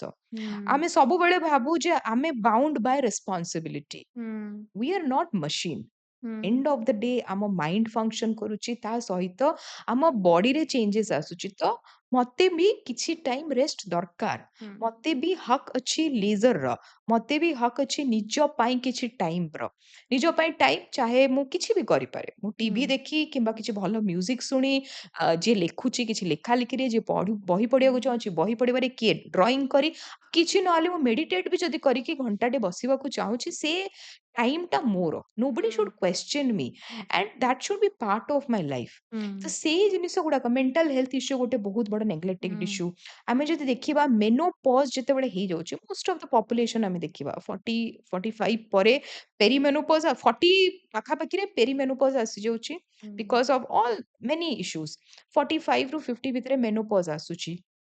तो मेनोपॉज पर जो टाइम टा रहूची, जो हमर माइंड फ्लक्चुएशन होची, विभिन्न हार्मोनल चेंजेस रहूची, से सब जिनिस को एबे पर्यंत एज ए सोसाइटी आमे बिल्कुल टैकल करि पारनु ହୁଁ, ना। आमे कोनसी फोरम अछि जोटी आमे डिस्कशन करि परिबु ना, आम फैमिली सेते सपोर्टिव रहूची जोटी आमे कथा हेइ परिबु। ହୁଁ, तो ग्रास रूट रे भी सेम प्रॉब्लम अछि। Problem for women are universal. ହୁଁ, सेठी ग्रास रूट नहीं, स्टेट नहीं, नेशन नहीं, कौन सी कंट्री नहीं, ऑल ओवर वर्ल्ड आमे जे देखिबा प्रॉब्लम सेम अछि। ହୁଁ। Little bit of changes, little bit of tweaking. ନିଶ୍ଚିତ ମ୍ୟାମ୍। ମ୍ୟାମ୍ ଆପଣ ଯେତେବେଳେ ଜେଣ୍ଡର ଉପରେ ଜେଣ୍ଡର ଇକ୍ୱାଲିଟି ଉପରେ କାମ କରୁଛନ୍ତି, ଆପଣ ଜଣେ ୱିମେନ୍ ସେଥିପାଇଁ ବୋଧହୁଏ ଟିକେ ବେଶୀ ଏମ୍ପାଥେଟିକ୍ ହେଇପାରିଛନ୍ତି ୱିମେନ୍ ଇସ୍ୟୁଜକୁ ନେଇକି। ଯଦି ଆଜି ଆମ ଇଣ୍ଡିଆନ୍ ସୋସାଇଟିର ଆମ ଇଣ୍ଡିଆନ୍ ଦେଖିବା ଲେଜିସ୍ଲେଟିଭ୍ ବଡିରେ ହେଇଯାଉ କିମ୍ବା ଏକ୍ଜିକ୍ୟୁଟିଭ୍ ବଡିରେ ହେଇଯାଉ, ବେଶୀ ୱିମେନ୍ ରିପ୍ରେଜେଣ୍ଟେସନ୍ ନାହାନ୍ତି, ବେଶୀ ୱିମେନ୍ ନାହାନ୍ତି। ତାହେଲେ ପଲିସି ମେକିଂ ଆମର କେମିତି ୱିମେନ୍ ସେନ୍ସିଟିଭ୍ ଇସ୍ୟୁଜକୁ ନେଇକି ହବ? ଇମ୍ପ୍ଲିମେଣ୍ଟେସନ୍ କେତେ ଭଲସେ ହେଇପାରିବ? କେମିତି ହବ ସେଇଟା? Definitely this is a very good question, I love this. आमे जेंडर लेंस रे देखि पारुनु एबे पर्यंत। वुमेन रो जो इश्यू रहिछि, ताको मेल हुए तो बुझी परिबे किंतु ताको फील करि परिबेनी। They can be sympathetic but can't be empathetic, they can't feel the issue of a women. Women रो इश्यू जेमति मु कहली बहुत इश्यू रहिछि। जदि आमे पॉलिसी मेकिंग रे भी देखिबा, वेदर हमकु पेड पीरियड लीव दरकार कि नहीं, हमकु हुँ, रिजर्वेशन दरकार कि नहीं, हमकु हेल्थ डिग्निटी रो कोन आवश्यकता रहिछि, हमकु ଯେତେବେଳେ ଆମେ କହିବା ଫିନାନ୍ସିଆଲ ଫ୍ରିଡମ ର କଣ ରହିଛି, ଆମକୁ ଜେଣ୍ଡର ବେସ୍ଡ ଭାয়োଲେନ୍ସ ର ଆମ ଯେତେବେଳେ ଆମେ ଶିକାର ହଉଛୁ, ଆମ ପାଇଁ କଣ ରୁଲ ରହିବା କଥା, କଣ ଲ ରହିବା କଥା, most of the laws are been decided by male. ହୁଁ, जेंडर लेंस रे ସେମାନେ ଦେଖି ପାରୁନାହାନ୍ତି, ୱିମେନ୍ ଇଶ୍ୟୁ କୁ ଫିଲ୍ କରିପାରୁନାହାନ୍ତି। ତ ଡେଫିନେଟଲି ଟିକେ ସ୍କ୍ୟୁଡ ରହୁଛି ଟୁवर्ड्स मेल। ହୁଁ, ଯେତେବେଳେ ଇକ୍ୱାଲ ରିପ୍ରେଜେଣ୍ଟେସନ ହବ, ଯେତେବେଳେ women will be the voice of women issues ତ ହୁଁ। definitely laws ଯେତେବେଳେ ହବ ସେତେବେଳେ ଟିକେ women centric ହବ, it will be little more empathetic, little more ମାନେ କଣ କହିବା ଆମେ ତାକୁ, little more towards skewed towards women। ହୁଁ, ନିଶ୍ଚିତ ମ୍ୟାମ୍। ମ୍ୟାମ୍ ଏବେ ଗୋଟେ ଲ ଆସିଲା ପିରିୟଡ୍ ଲିଭ୍। ଯେକୌଣସି ବି ଲୋକ ଜବ୍ କରୁଥିବେ ତାଙ୍କୁ 1 ରୁ 2 ଦିନ ପିରିୟଡ୍ ଲିଭ୍ ମିଳିବ। ଗୋଟେ ଦିନ ଆଇ ଥିଙ୍କ୍। ତା ଉପରେ ଆପଣଙ୍କର ମତ କଣ? It's a long fight. ମୁଁ ନିଜେ पेड पीरियड लीव ପାଇଁ ବହୁତ advocacy କରିଥିଲି। ବହୁତ ବର୍ଷ ହେଲା ଆମେ ଗଭର୍ନमेंट को रिसर्च पेपर दिया होतला, गवर्नमेंट को ଆମେ letter ଦଉଥିଲୁ that this is a basic right of a women because period should not discriminate anyone। ହୁଁ, but at the same point of time हमको एटा बुझिबाकू पड़िबो कि पीरियड समय गोटे वुमेन रो mind and body both are functioning in a different way. तो सेथि पीरियड लीव होची हमर डिग्निटी रो इश्यू। ହୁଁ, आउ गोटे दिन कहतु डिफरेंट डिफरेंट स्टेट रे एटा इम्प्लीमेंट ହେଇଛି, थैंकफुली ओडिसा रे ମଧ୍ୟ इम्प्लीमेंटेशन हला। ହୁଁ, and I would love to say कि नुआ गवर्नमेंट आसिला पर ताको इम्प्लीमेंट करा ହୁଁ, ହେଇଛି। ତା ଛଡା ବିହାରରେ ଅଛି, କେରଳାରେ ଅଛି, କର୍ଣ୍ଣାଟକାରେ ମଧ୍ୟ ଇମ୍ପ୍ଲିମେଣ୍ଟ ହେଇଛି, which is a very good thing। ହୁଁ, ଯଦି ଆମେ ଦେଖିବା ଗୋଟେ ଦିନ ଆମକୁ ମଧ୍ୟ ଆମ ପାଇଁ କେୟାର ନେବା ପାଇଁ, ମେଣ୍ଟାଲ ଇସ୍ୟୁକୁ ଫିଜିକାଲ ଇସ୍ୟୁକୁ କେୟାର ନେବା ପାଇଁ ଗୋଟେ ଦିନ ଦେଇଛି। ହୁଁ, ତ ଏଇଟା ସବୁ ଜାଗାରେ ଇମ୍ପ୍ଲିମେଣ୍ଟ ହେବା କଥା। ହୁଁ, ମାନେ ଯୋଉଟା ଅନଅର୍ଗାନାଇଜ ସେକ୍ଟର ଅଛି, ଯୋଉଟା ଅର୍ଗାନାଇଜ ସେକ୍ଟର ଅଛି, ହୁଁ, ଗଭର୍ନମେଣ୍ଟ କର୍ପୋରେଟ, ତା ଛଡା ଯୋଉ ଅନଅର୍ଗାନାଇଜ ସେକ୍ଟର ଅଛି ହୁଁ, ସେଠି ମଧ୍ୟ ପିରିୟड ଲିଭ୍ ଇମ୍ପ୍ଲିମେଣ୍ଟ ହେବା କଥା। ହୁଁ, because it's issue of dignity. ଯେତେବେଳେ ହୁଁ, ଆମେ କୋଉଠି ଆମେ ଦେଖିବା ଗୋଟେ ସପରେ ମନେ କରନ୍ତୁ 15 ସେଲ୍ସ ୱିମେନ୍ କାମ କରୁଛନ୍ତି, ତାଙ୍କ ପାଇଁ ମଧ୍ୟ which is unorganized ହୁଁ, sector, ସେଠି ମଧ୍ୟ ସେଟା ଇମ୍ପ୍ଲିମେଣ୍ଟ ହେବା କଥା। ତ ହୁଁ, it's a very good step। Period equity ପାଇଁ ଏଇଟା ଗୋଟେ ଷ୍ଟେପ୍। ଯଦି ହୁଁ, ଆମେ ଦେଖିବା ଏବେ ପର୍ଯ୍ୟନ୍ତ ଯେତେ ମେନଷ୍ଟ୍ରୁଆଲ କିମ୍ବା ପିରିୟड ଇକ୍ୱିଟି ପାଇଁ ସମସ୍ତେ ଭାବନ୍ତି ଯେ ଖାଲି ସାନିଟାରୀ ପ୍ରୋଡକ୍ଟ ପ୍ରୋଭାଇଡ କରିଦେଲେ କିମ୍ବା ଚିପ୍ କଷ୍ଟରେ ପ୍ରୋଭାଇଡ କରିଦେଲେ ହେଇ ଆମେ ପିରିୟड ଇକ୍ୱିଟି ଆଚିଭ୍ କରିଦେଲୁ। ହୁଁ, ବଟ୍ ସେଇଟା ନୁହେଁ, ତା ସହିତ ଆମକୁ ସାନିଟେସନର ଫେସିଲିଟି ଦେବା, ଆମକୁ ପିରିୟड ରିଲେଟେଡ ଏଡୁକେସନ ଦେବା, awareness କ୍ରିଏଟ କରିବା, पेड पीरियड लीव देवा, ହୁଁ, पीरियड टाइम रे जो हमको बेसिक हेल्थ एंड हाइजीन रो फैसिलिटी दरकार सेटा अवेलेबल करेबा, whether it's in workforce, school रे कहंतु, वर्क प्लेस रे कहंतु, स्कूल रे कहंतु, कोनोसी भी इंस्टीट्यूशन रे कहंतु, इवन बस और ट्रेन रे ହୁଁ, कहंतु, रेलवे स्टेशन रे कहंतु, से सब अवेलेबल करेले जाई हमें पीरियड इक्विटी पाई पर्यंत पहुंची परियो, otherwise it's a distance dream. ହୁଁ। ମ୍ୟାମ୍ ଯେମିତି ମୁଁ ଆଉ ଗୋଟେ ଏଥିରେ ବି କହିଥିଲି ଗୋଟେ କଏନ୍‌ର ସବୁବେଳେ 2ଟି ପାର୍ଶ୍ୱ ଥାଏ। ଯଦି ଆମେ ପେଡ୍ ପିରିୟଡ୍ ଲିଭ୍ ନଉଛନ୍ତି ଭଲ ୱିମେନ୍‌ଙ୍କ ପାଇଁ ଭଲ। କିନ୍ତୁ ୱିମେନ୍‌ଙ୍କ ପାଇଁ ଆଉ ବି ଗୋଟେ ପ୍ରୋବ୍ଲେମ୍ ତାଙ୍କ କ୍ୟାରିୟର ଗ୍ରୋଥ୍ ଟିକେ କମ୍ପ୍ରୋମାଇଜ୍ ହେଇଯାଏ କି ଗୋଟେ ଅର୍ଗାନାଇଜେସନ ଯଦି ସେଇଠି ଗୋଟେ ପୁଅ ଅଛି, ଗୋଟେ ଝିଅ ଅଛି। ସେ ଭାବିବ କି ହେଲ୍ଥ ଇସ୍ୟୁଜ୍ ରିଲେଟେଡ୍ ସେ କିଛିଟା ଲିଭ୍ ନବ, ପୁଣି ପ୍ରତି ମାସ ପେଡ୍ ପିରିୟଡ୍ ଲିଭ୍ ବି ଗୋଟେ। ତ ବେଟର୍ କି ମୁଁ ଗୋଟେ ପୁଅକୁ ହିଁ ଚୁଜ୍ କରିବି। ଗୋଟେ ଏମ୍ପ୍ଲୟମେଣ୍ଟ ମୁଁ ଗୋଟେ ପୁଅକୁ ହିଁ ଦେବି। ଗୋଟେ ଝିଅ କ୍ୟାରିୟରରେ ଟିକେ କମ୍ପ୍ରୋମାଇଜ୍ ହେଇଯାଏନି କି? ନାଇଁ ମୁଁ ଭାବେନି ସେମିତି କିଛି କମ୍ପ୍ରୋମାଇଜ ହବ। ବିକଜ ଏବେ ଯଦି ଆମେ ଦେଖିବା most of the work place ଏବେ ଇନକ୍ଲୁସିଭିଟିର ଗାଇଡଲାଇନ ନେଇ କାମ ହୁଁ, କରୁଛନ୍ତି। ଇଭେନ୍ ତାଙ୍କ ପାଇଁ ମଧ୍ୟ ଗୋଟେ ଗାଇଡଲାଇନ ହଉଛି ଦେ have two have women employees. Inclusive inclusive ହୁଁ, ଏନଭାୟରନମେଣ୍ଟ ସେମାନଙ୍କୁ କ୍ରିଏଟ କରିବାକୁ ହବ। ହୁଁ, ତ ସେଇ କ୍ଷେତ୍ରରେ ଦେଖିବା ଯଦି ଦେ have two have a women work force as well. ସବୁଠି ଇକ୍ୱାଲ ରିପ୍ରେଜେଣ୍ଟେସନ ଦରକାର, whether it's in legislative, whether it's in legislation, whether it's in educational institution, whether it's in corporate or in government ହୁଁ, organization। ଆଉ ଗୋଟେ ଦିନର period leave, and that too it's not that mandatory she has to take leave। ହୁଁ, as a women also ଆମେ ସେତିକି sensible ଅଛୁ, ଯଦି ଆମକୁ ଦରକାର then we will go ahead with the leave। otherwise leave ନେଇ ଘରେ ବସିବା ପାଇଁ କୌଣସି women ଚାହାନ୍ତିନି। ହୁଁ, କେହି ଚାହାନ୍ତିନି ଗୋଟେ ଦିନ ଲିଭ୍ ନେଇ ମାନେ ଘରେ ଏନ୍ଜୟ କରିବା ପାଇଁ। ଇଫ୍ ହୁଁ, it's a health need, if it's ତ ବଡିଲି ନିଡ୍, ଡେଫିନେଟଲି ଲିଭ୍ ନେବେ। ବଟ୍ ଗୋଟେ ଦିନ ଲିଭ୍‌ରେ ଆଇ ଡୋଣ୍ଟ ଥିଙ୍କ୍ ସେମିତି କିଛି ଡ୍ରାଷ୍ଟିକ୍ ଚେଞ୍ଜେସ୍ ଆସିବ ଇନ୍ ଏ କର୍ପୋରେଟ୍ ଏନଭାୟରନମେଣ୍ଟ ହୁଁ। Or a work environment. ନିଶ୍ଚିତ ମ୍ୟାମ୍। ମ୍ୟାମ୍ ବୋଧହୁଏ କାଲି କିମ୍ବା ପହରଦିନ ମୁଁ ଗୋଟେ ରିଲ୍ ଦେଖୁଥିଲି। ଏଜୁକେଟେଡ୍ ପର୍ସନ୍ସ ୟୁଥ୍ ୟୁଟ୍ୟୁବର୍ସ ମାନେ ଗୋଟେ ରିଲ୍ ବନେଇଛନ୍ତି। ସେ କହୁଛନ୍ତି କି ଯଦି ୱିମେନ୍‌ଙ୍କ ଉପରେ ଗୋଟେ ରିଲ୍ ବନେଇଛନ୍ତି। କହୁଛନ୍ତି ଯଦି ୱିମେନ୍ ମାନେ କହୁଛନ୍ତି ଆମେ ଏମ୍ପାୱାର୍ଡ। ଯଦି ରାତି 12ଟାରେ ତାଙ୍କୁ ଫଲୋ କରିଦବା, ଦେ ଆର୍ ଏଜୁକେଟେଡ୍। ଯଦି ଆମେ ରାତି 12ଟାରେ ତାଙ୍କ ପଛେ ପଛେ ଟିକେ ଚାଲିଯିବା, ଡର କଣ ସେମାନେ ଦେଖେଇଦେବେ। ଯଦି ତାପରେ ଟିକେ ମାନେ ବହୁତ ଖରାପ ଲାଙ୍ଗୁଏଜ ଥିଲା ଯୋଉଟା ମୁଁ କହି ବି ପାରିବିନି। ଯଦି ଏଜୁକେଟେଡ୍ ୟୁଥ୍ ଆଜିକା ଡେଟ୍‌ରେ ଏମିତି, ତାହେଲେ ଆମେ ଏଜୁକେସନରେ ଜେଣ୍ଡର ସେନ୍ସିଟିଭିଟି ଆଣୁ ହିଁ ନାହାନ୍ତି ବୋଧହୁଏ। Definitely that's a flaw of our education system. ହୁଁ, ଏବେ ପର୍ଯ୍ୟନ୍ତ ଆମେ ଯଦି ଦେଖିବା ବେସିକ୍ ଯୋଉଟା ଆମର ସ୍କୁଲ ଏଡୁକେସନରେ ଏଡୋଲେସେଣ୍ଟ ଏଡୁକେସନର କୌଣସି କ୍ୱେଶ୍ଚନ୍ ହିଁ ନାହିଁ। ହୁଁ, ଆମେ ଜେଣ୍ଡର ସେନ୍ସିଟାଇଜ କରୁନୁ, ଆମେ ଏଡୋଲେସେଣ୍ଟ ଏଡୁକେସନ ଦଉନୁ, ହୁଁ, ଆମେ କୌଣସି ପ୍ରକାର ଏଡୁକେସନ ସିଷ୍ଟମରେ ନାହିଁ। ହୁଁ, ତ ଆମକୁ ଯୋଉ ନଲେଜଟା ମିଳୁଛି କୋଉଠୁ ମିଳୁଛି?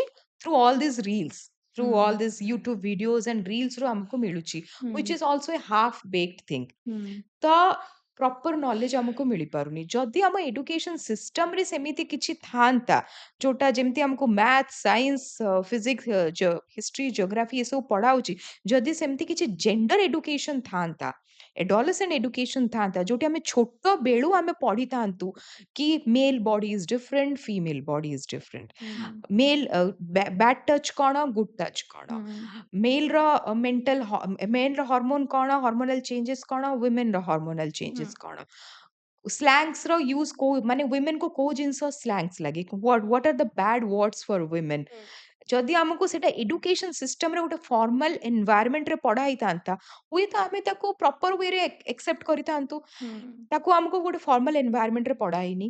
ଆମେ କୋଉଠୁ ଜାଣିଲୁ? ଆମ ସାଙ୍ଗସାଥି ଆଉଟ୍ ଅଫ୍ ସ୍କୁଲ ଯେତେବେଳେ ଆମେ କାହା ସହିତ କଥା ହେଲୁ, ଗୋଟେ ଭିଡିଓ ଦେଖିଲୁ କିମ୍ବା ଗୋଟେ ରିଲ୍ ଦେଖିଲୁ, ସେଠୁ ଆମେ ଜାଣିଲୁ ଓ ଇଏ ହେ କ୍ୟା? This is the thing. ଠିକ ହୁଁ, ଅଛି। ତ ସେଥିପାଇଁ ଆଜି ପର୍ଯ୍ୟନ୍ତ ଆମେ ଯଦି ଦେଖିବା, ଆଉ you said it right, education has nothing to do with it. It's a ମାଇଣ୍ଡସେଟ୍‌ର ଇସ୍ୟୁ ରହିଛି ଏଠି। ଗୋଟେ ଝିଅକୁ ରାତି 12ଟାରେ ଫଲୋ କରିବା ସହିତ ଗୋଟେ କାହାର ବି ଏଡୁକେସନରେ କିଛି ନାହିଁ। It's about your own mindset. ହୁଁ, ଜଣଙ୍କ ପାଇଁ ସ୍ଲାଙ୍ଗ୍ସ ୟୁଜ୍ କରିବା, ଆମେ ଯଦି କହିବା ଯେମିତି ମୋଷ୍ଟ ଅଫ୍ ଦ ଗାଳି ଯଦି ଆମେ ଦେଖିବା, ଇଟ୍ ଷ୍ଟାର୍ଟସ୍ ୱିଥ୍ ମା ଆଉ ବେହେନରୁ ହିଁ ଗାଳି ସବୁ ଷ୍ଟାର୍ଟ ହଉଛି, ହୁଁ, ସବୁ ଯାକ ଗାଳି। ତ ହୁଁ, ତାକୁ ଯଦି ଆମେ ୟୁଜ୍ କରିବା, ଗୋଟେ ଝିଅକୁ ଆମେ ଯଦି ରେସ୍ପେକ୍ଟ ନ ଦେଖିବା, ମୁଁ ଭାବେ ଆମେ ନିଜ ମା ଆଉ ଭଉଣୀକୁ ମଧ୍ୟ ରେସ୍ପେକ୍ଟ ଦେଇପାରିବାନି। ହୁଁ, ତ ଯେତେବେଳେ ପର୍ଯ୍ୟନ୍ତ ଆମେ ଭାବିବା, ଆମେ ମୋଷ୍ଟଲି ମୁଁ ଦେଖିଛି ମେଲ୍ ଯାହା ସହିତ ମୁଁ କଥା ହେଇଛି ସମସ୍ତେ ଅନ୍ୟକୁ କ୍ୱେଶ୍ଚିନ୍ କରନ୍ତି। ଅନ୍ୟ ପାଖରେ ଯୋଉ ଲେଡି ଥିବ ତାକୁ କ୍ୱେଶ୍ଚିନ୍ କରନ୍ତି। ତା ବିଷୟରେ ଗସିପ୍ କରନ୍ତି। ଯେତେବେଳେ ପର୍ଯ୍ୟନ୍ତ ନିଜ ମା କିମ୍ବା ନିଜ ଭଉଣୀ ପର୍ଯ୍ୟନ୍ତ କଥା ନ ଆସିଛି, ଦେ ଡୋଣ୍ଟ ରିଅଲାଇଜ୍ ଦୋଜ୍ ଥିଙ୍ଗସ୍ ହୁଁ, କି this is a slang, this is bad thing, we should not bad mouth about A women. ହୁଁ, ତ ସେଥିପାଇଁ ନା ଏଜୁକେସନ ସିଷ୍ଟମକୁ ଫର୍ମାଲ ଏଜୁକେସନ ସିଷ୍ଟମରେ ଜେଣ୍ଡର ଏଡୁକେସନକୁ ଆଣିବାକୁ ହିଁ ପଡିବ। ହୁଁ। ଏଇ ଶିକ୍ଷାଟା ଯଦି ଛୋଟବେଳୁ ରହିବ, ସେ ଟିକେ ସେନ୍ସିଟିଭ୍ ଆବସୋଲ୍ୟୁଟଲି ସେ ହେଇଯିବ। ବହୁତ ସେନ୍ସିଟିଭ ହେଇଯିବ। ମ୍ୟାମ୍ ଯଦି ଆପଣ ଜାଣିଥିବେ କିଛି ଦିନ ପୂର୍ବରୁ ଜଣେ ମାନ୍ୟଗଣ୍ୟ ବ୍ୟକ୍ତି କହିଲେ କି ଯଦି ଆପଣଙ୍କ ସହିତ ରେପ୍ ହଉଛି, just lie down and enjoy. ଯଦି ଆପଣ କିଛି କରିପାରୁନାହାନ୍ତି, ଆପଣ ନିଶ୍ଚିତ ଜାଣିଥିବେ, ନିଶ୍ଚିତ ଆୱେର୍ ଥିବେ ଏ ବିଷୟରେ। ଯଦି କୌଣସି ଜାଗାରେ ରେପ୍ ହଉଛି, ଚିଫ୍ ମିନିଷ୍ଟର କହୁଛନ୍ତି କି କାହିଁକି ତମେ ଫଟା ଜିନ୍ସ ପିନ୍ଧୁଛ? ହୁଁ, ହୁଁ। ସେଥିପାଇଁ ରେପ୍ ହଉଛି। କାହିଁକି ତମେ ସର୍ଟ ଡ୍ରେସେସ୍ ପିନ୍ଧୁଛ? ସେଥିପାଇଁ ରେପ୍ ହଉଛି। ଯଦି ଅପର ଲେଭେଲରେ ଯାହାଙ୍କୁ ଆମେ ଚୁଜ୍ କରିଛନ୍ତି ଆମ ଭଏସ୍ ହବା ପାଇଁ, ଆମ ଡିସିସନ୍ ନବା ପାଇଁ ପଲିସି ମେକିଂରେ ଆମେ ତାଙ୍କୁ ଚୁଜ୍ କରିଛନ୍ତି। ଯଦି ସେମାନେ ଏଇଭଳି କଥା କହିବେ, ତାହେଲେ ୱିମେନ୍ କେମିତି ଏମ୍ପାୱର ହବ? ଆମ ସୋସାଇଟିରେ ଏବେ ପର୍ଯ୍ୟନ୍ତ ଆମେ ଗୋଟେ ଜିନିଷ ଏକ୍ସେପ୍ଟ କରିଦେଇଛୁ, the women is being rape. ଗୋଟେ ୱିମେନ୍‌ର ରେପ୍ ହେଲା। ଆମେ କ୍ୱେଶ୍ଚିନ୍ କରୁନୁ କି ମେନ୍ ରେପ୍ କଲା। ଯେତେବେଳେ ଆମେ ଆମ ନାରେଟିଭ୍ସକୁ ଚେଞ୍ଜ କରିବା, ଆମ ହୁଁ, ଟୋନ୍‌କୁ ଚେଞ୍ଜ କରିବା କି ଏ ମେନ୍ ହାଜ୍ ରେପ୍ଡ ହର୍ ହୁଁ, and who is that main? ତାକୁ ଯେତେବେଳେ ଆମେ କଲପ୍ରିଟ୍ ବୋଲି ନ ଭାବିବା, ସେତେବେଳେ ପର୍ଯ୍ୟନ୍ତ ହୁଏତ ଆମେ ୱିମେନ୍‌କୁ ହିଁ ଭିକ୍ଟିମ୍ ବ୍ଲେମିଂ କରିବା। ଗୋଟେ ୱିମେନ୍‌ର ରେପ୍ ହେଲା, ସୋ ହ୍ୱାଟ୍? ହୁଁ, କଣ ପାଇଁ ହେଲା? ବିକଜ ଆମେ ରେପ୍ ହେଲା ପରେ ଆମେ ଗୋଟେ କ୍ୱେଶ୍ଚିନ୍ ସବୁବେଳେ କରୁଛୁ, କଣ ପାଇଁ ହେଲା? ତା ହୁଁ, ସହିତ ହିଁ କଣ ପାଇଁ ହେଲା? ରାତି 12ଟାରେ ତ ଏତେ ୱିମେନ୍ ବାହାରକୁ ବାହାରୁଛନ୍ତି। ରାତି ହୁଁ, 10ଟା ବେଳକୁ ବହୁତ ବହୁତ ଝିଅ ଅ, କାମ ସାରି ଘରକୁ ଫେରୁଛନ୍ତି। ସମସ୍ତଙ୍କ ସହିତ ନ ହେଲା, ତା ସହିତ କଣ ପାଇଁ ହେଲା? ଦେନ୍ ସେକେଣ୍ଡ ଲେୟରିଂ ହଉଛି, ଓ ସେ କେତେବେଳେ ଘର ବାହାର ଯାଇଥିଲା? କାହା ହୁଁ, ସହିତ ଯାଇଥିଲା? ସେ କୋଉ ପୁଅମାନଙ୍କ ସହିତ ବାହାରକୁ ଯାଇଥିଲା କି? ହୁଁ, ତାର ବହୁତ ମେଲ୍ ଫ୍ରେଣ୍ଡସ୍ ଅଛନ୍ତି କି? ସେ କଣ କପଡା ପିନ୍ଧି ଯାଇଥିଲା? ହୁଁ, so all this kind of conditioning ଯୋଉ ରହିଛି, ଆମେ ଲେୟାର ବାଇ ଲେୟାର ଗୋଟେ ଝିଅ ପାଇଁ ସବୁବେଳେ କରିଦେଇଛୁ। ହୁଁ, ତ ସେଇଠି ହିଁ ମେନ୍ କ୍ୱେଶ୍ଚିନ୍ ଆମର ଷ୍ଟାର୍ଟ ହଉଛି କି why those condition is for mail, not for mail and for only for women. ହୁଁ, ଗୋଟେ ଝିଅର ରେପ୍ ହେଇନି, ଗୋଟେ ମେଲ୍ ତାକୁ ରେପ୍ କରିଛି, ହୁଁ, ଆଉ ତାକୁ ରେସ୍ପନ୍ସିବଲ୍ ଆମକୁ ତାକୁ ଏକାଉଣ୍ଟେବଲ୍ କରିବାକୁ ପଡ଼ିବ। ସେକେଣ୍ଡ କଥା ରହିଲା ଆମେ ଯଦି ମାନ୍ୟଗଣ୍ୟ ବ୍ୟକ୍ତି ଯିଏ କହିଲେ ଆପଣ କହୁଛନ୍ତି ରେପ୍ ହେଲା just lie down and enjoy that person should be hang. Okay ଆମ ପାଖରେ ଆମ ଲ ସେତିକି ଷ୍ଟ୍ରିକ୍ଟ ହେବା କଥା the next day he should be out of his position only because accountable ନାହାନ୍ତି ସେଥିପାଇଁ ସେ କିଛି ବି କହିଦେଇକିରି he can easily get rid of those things. So what ମୁଁ କହିଦେଲି କଣ ହେଇଗଲା ବିକଜ ଆମେ କ୍ୱେଶ୍ଚନ କରୁନା ଏଜ ଏ ସୋସାଇଟି ଯୋଉଦିନ ଆମେ ସେଇ ଧାରଣା ଦେବା ତାଙ୍କ ଘର ସାମ୍ନାରେ why you said these things ଯୋଉଦିନ ଆମେ ତାଙ୍କ ଆମେ ବହୁତ ସୋସିଆଲ ମିଡିଆରେ ବହୁତ ହ୍ୟାଶଟ୍ୟାଗ କ୍ୟାମ୍ପେନିଂ କରୁଛୁ ଯୋଉଦିନ ଆମେ ତାପରେ ଗୋଟେ ହ୍ୟାଶଟ୍ୟାଗ କ୍ୟାମ୍ପେନ୍ ଏଗେନଷ୍ଟ ତାଙ୍କ ଏଗେନଷ୍ଟ ଷ୍ଟାର୍ଟ କରିବା ହୁଏତ ସେଇ ଦିନ ହିଁ ସେ ଏକାଉଣ୍ଟେବଲ୍ ହେଇପାରିବେ। ଆପଣ ଯଦି ଦେଖିବେ ଗୋଟେ ମି ଟୁ ମୁଭମେଣ୍ଟ ଷ୍ଟାର୍ଟ ହେଇଥିଲା ବିଫୋର କପଲ ଅଫ ଇୟର୍ସ।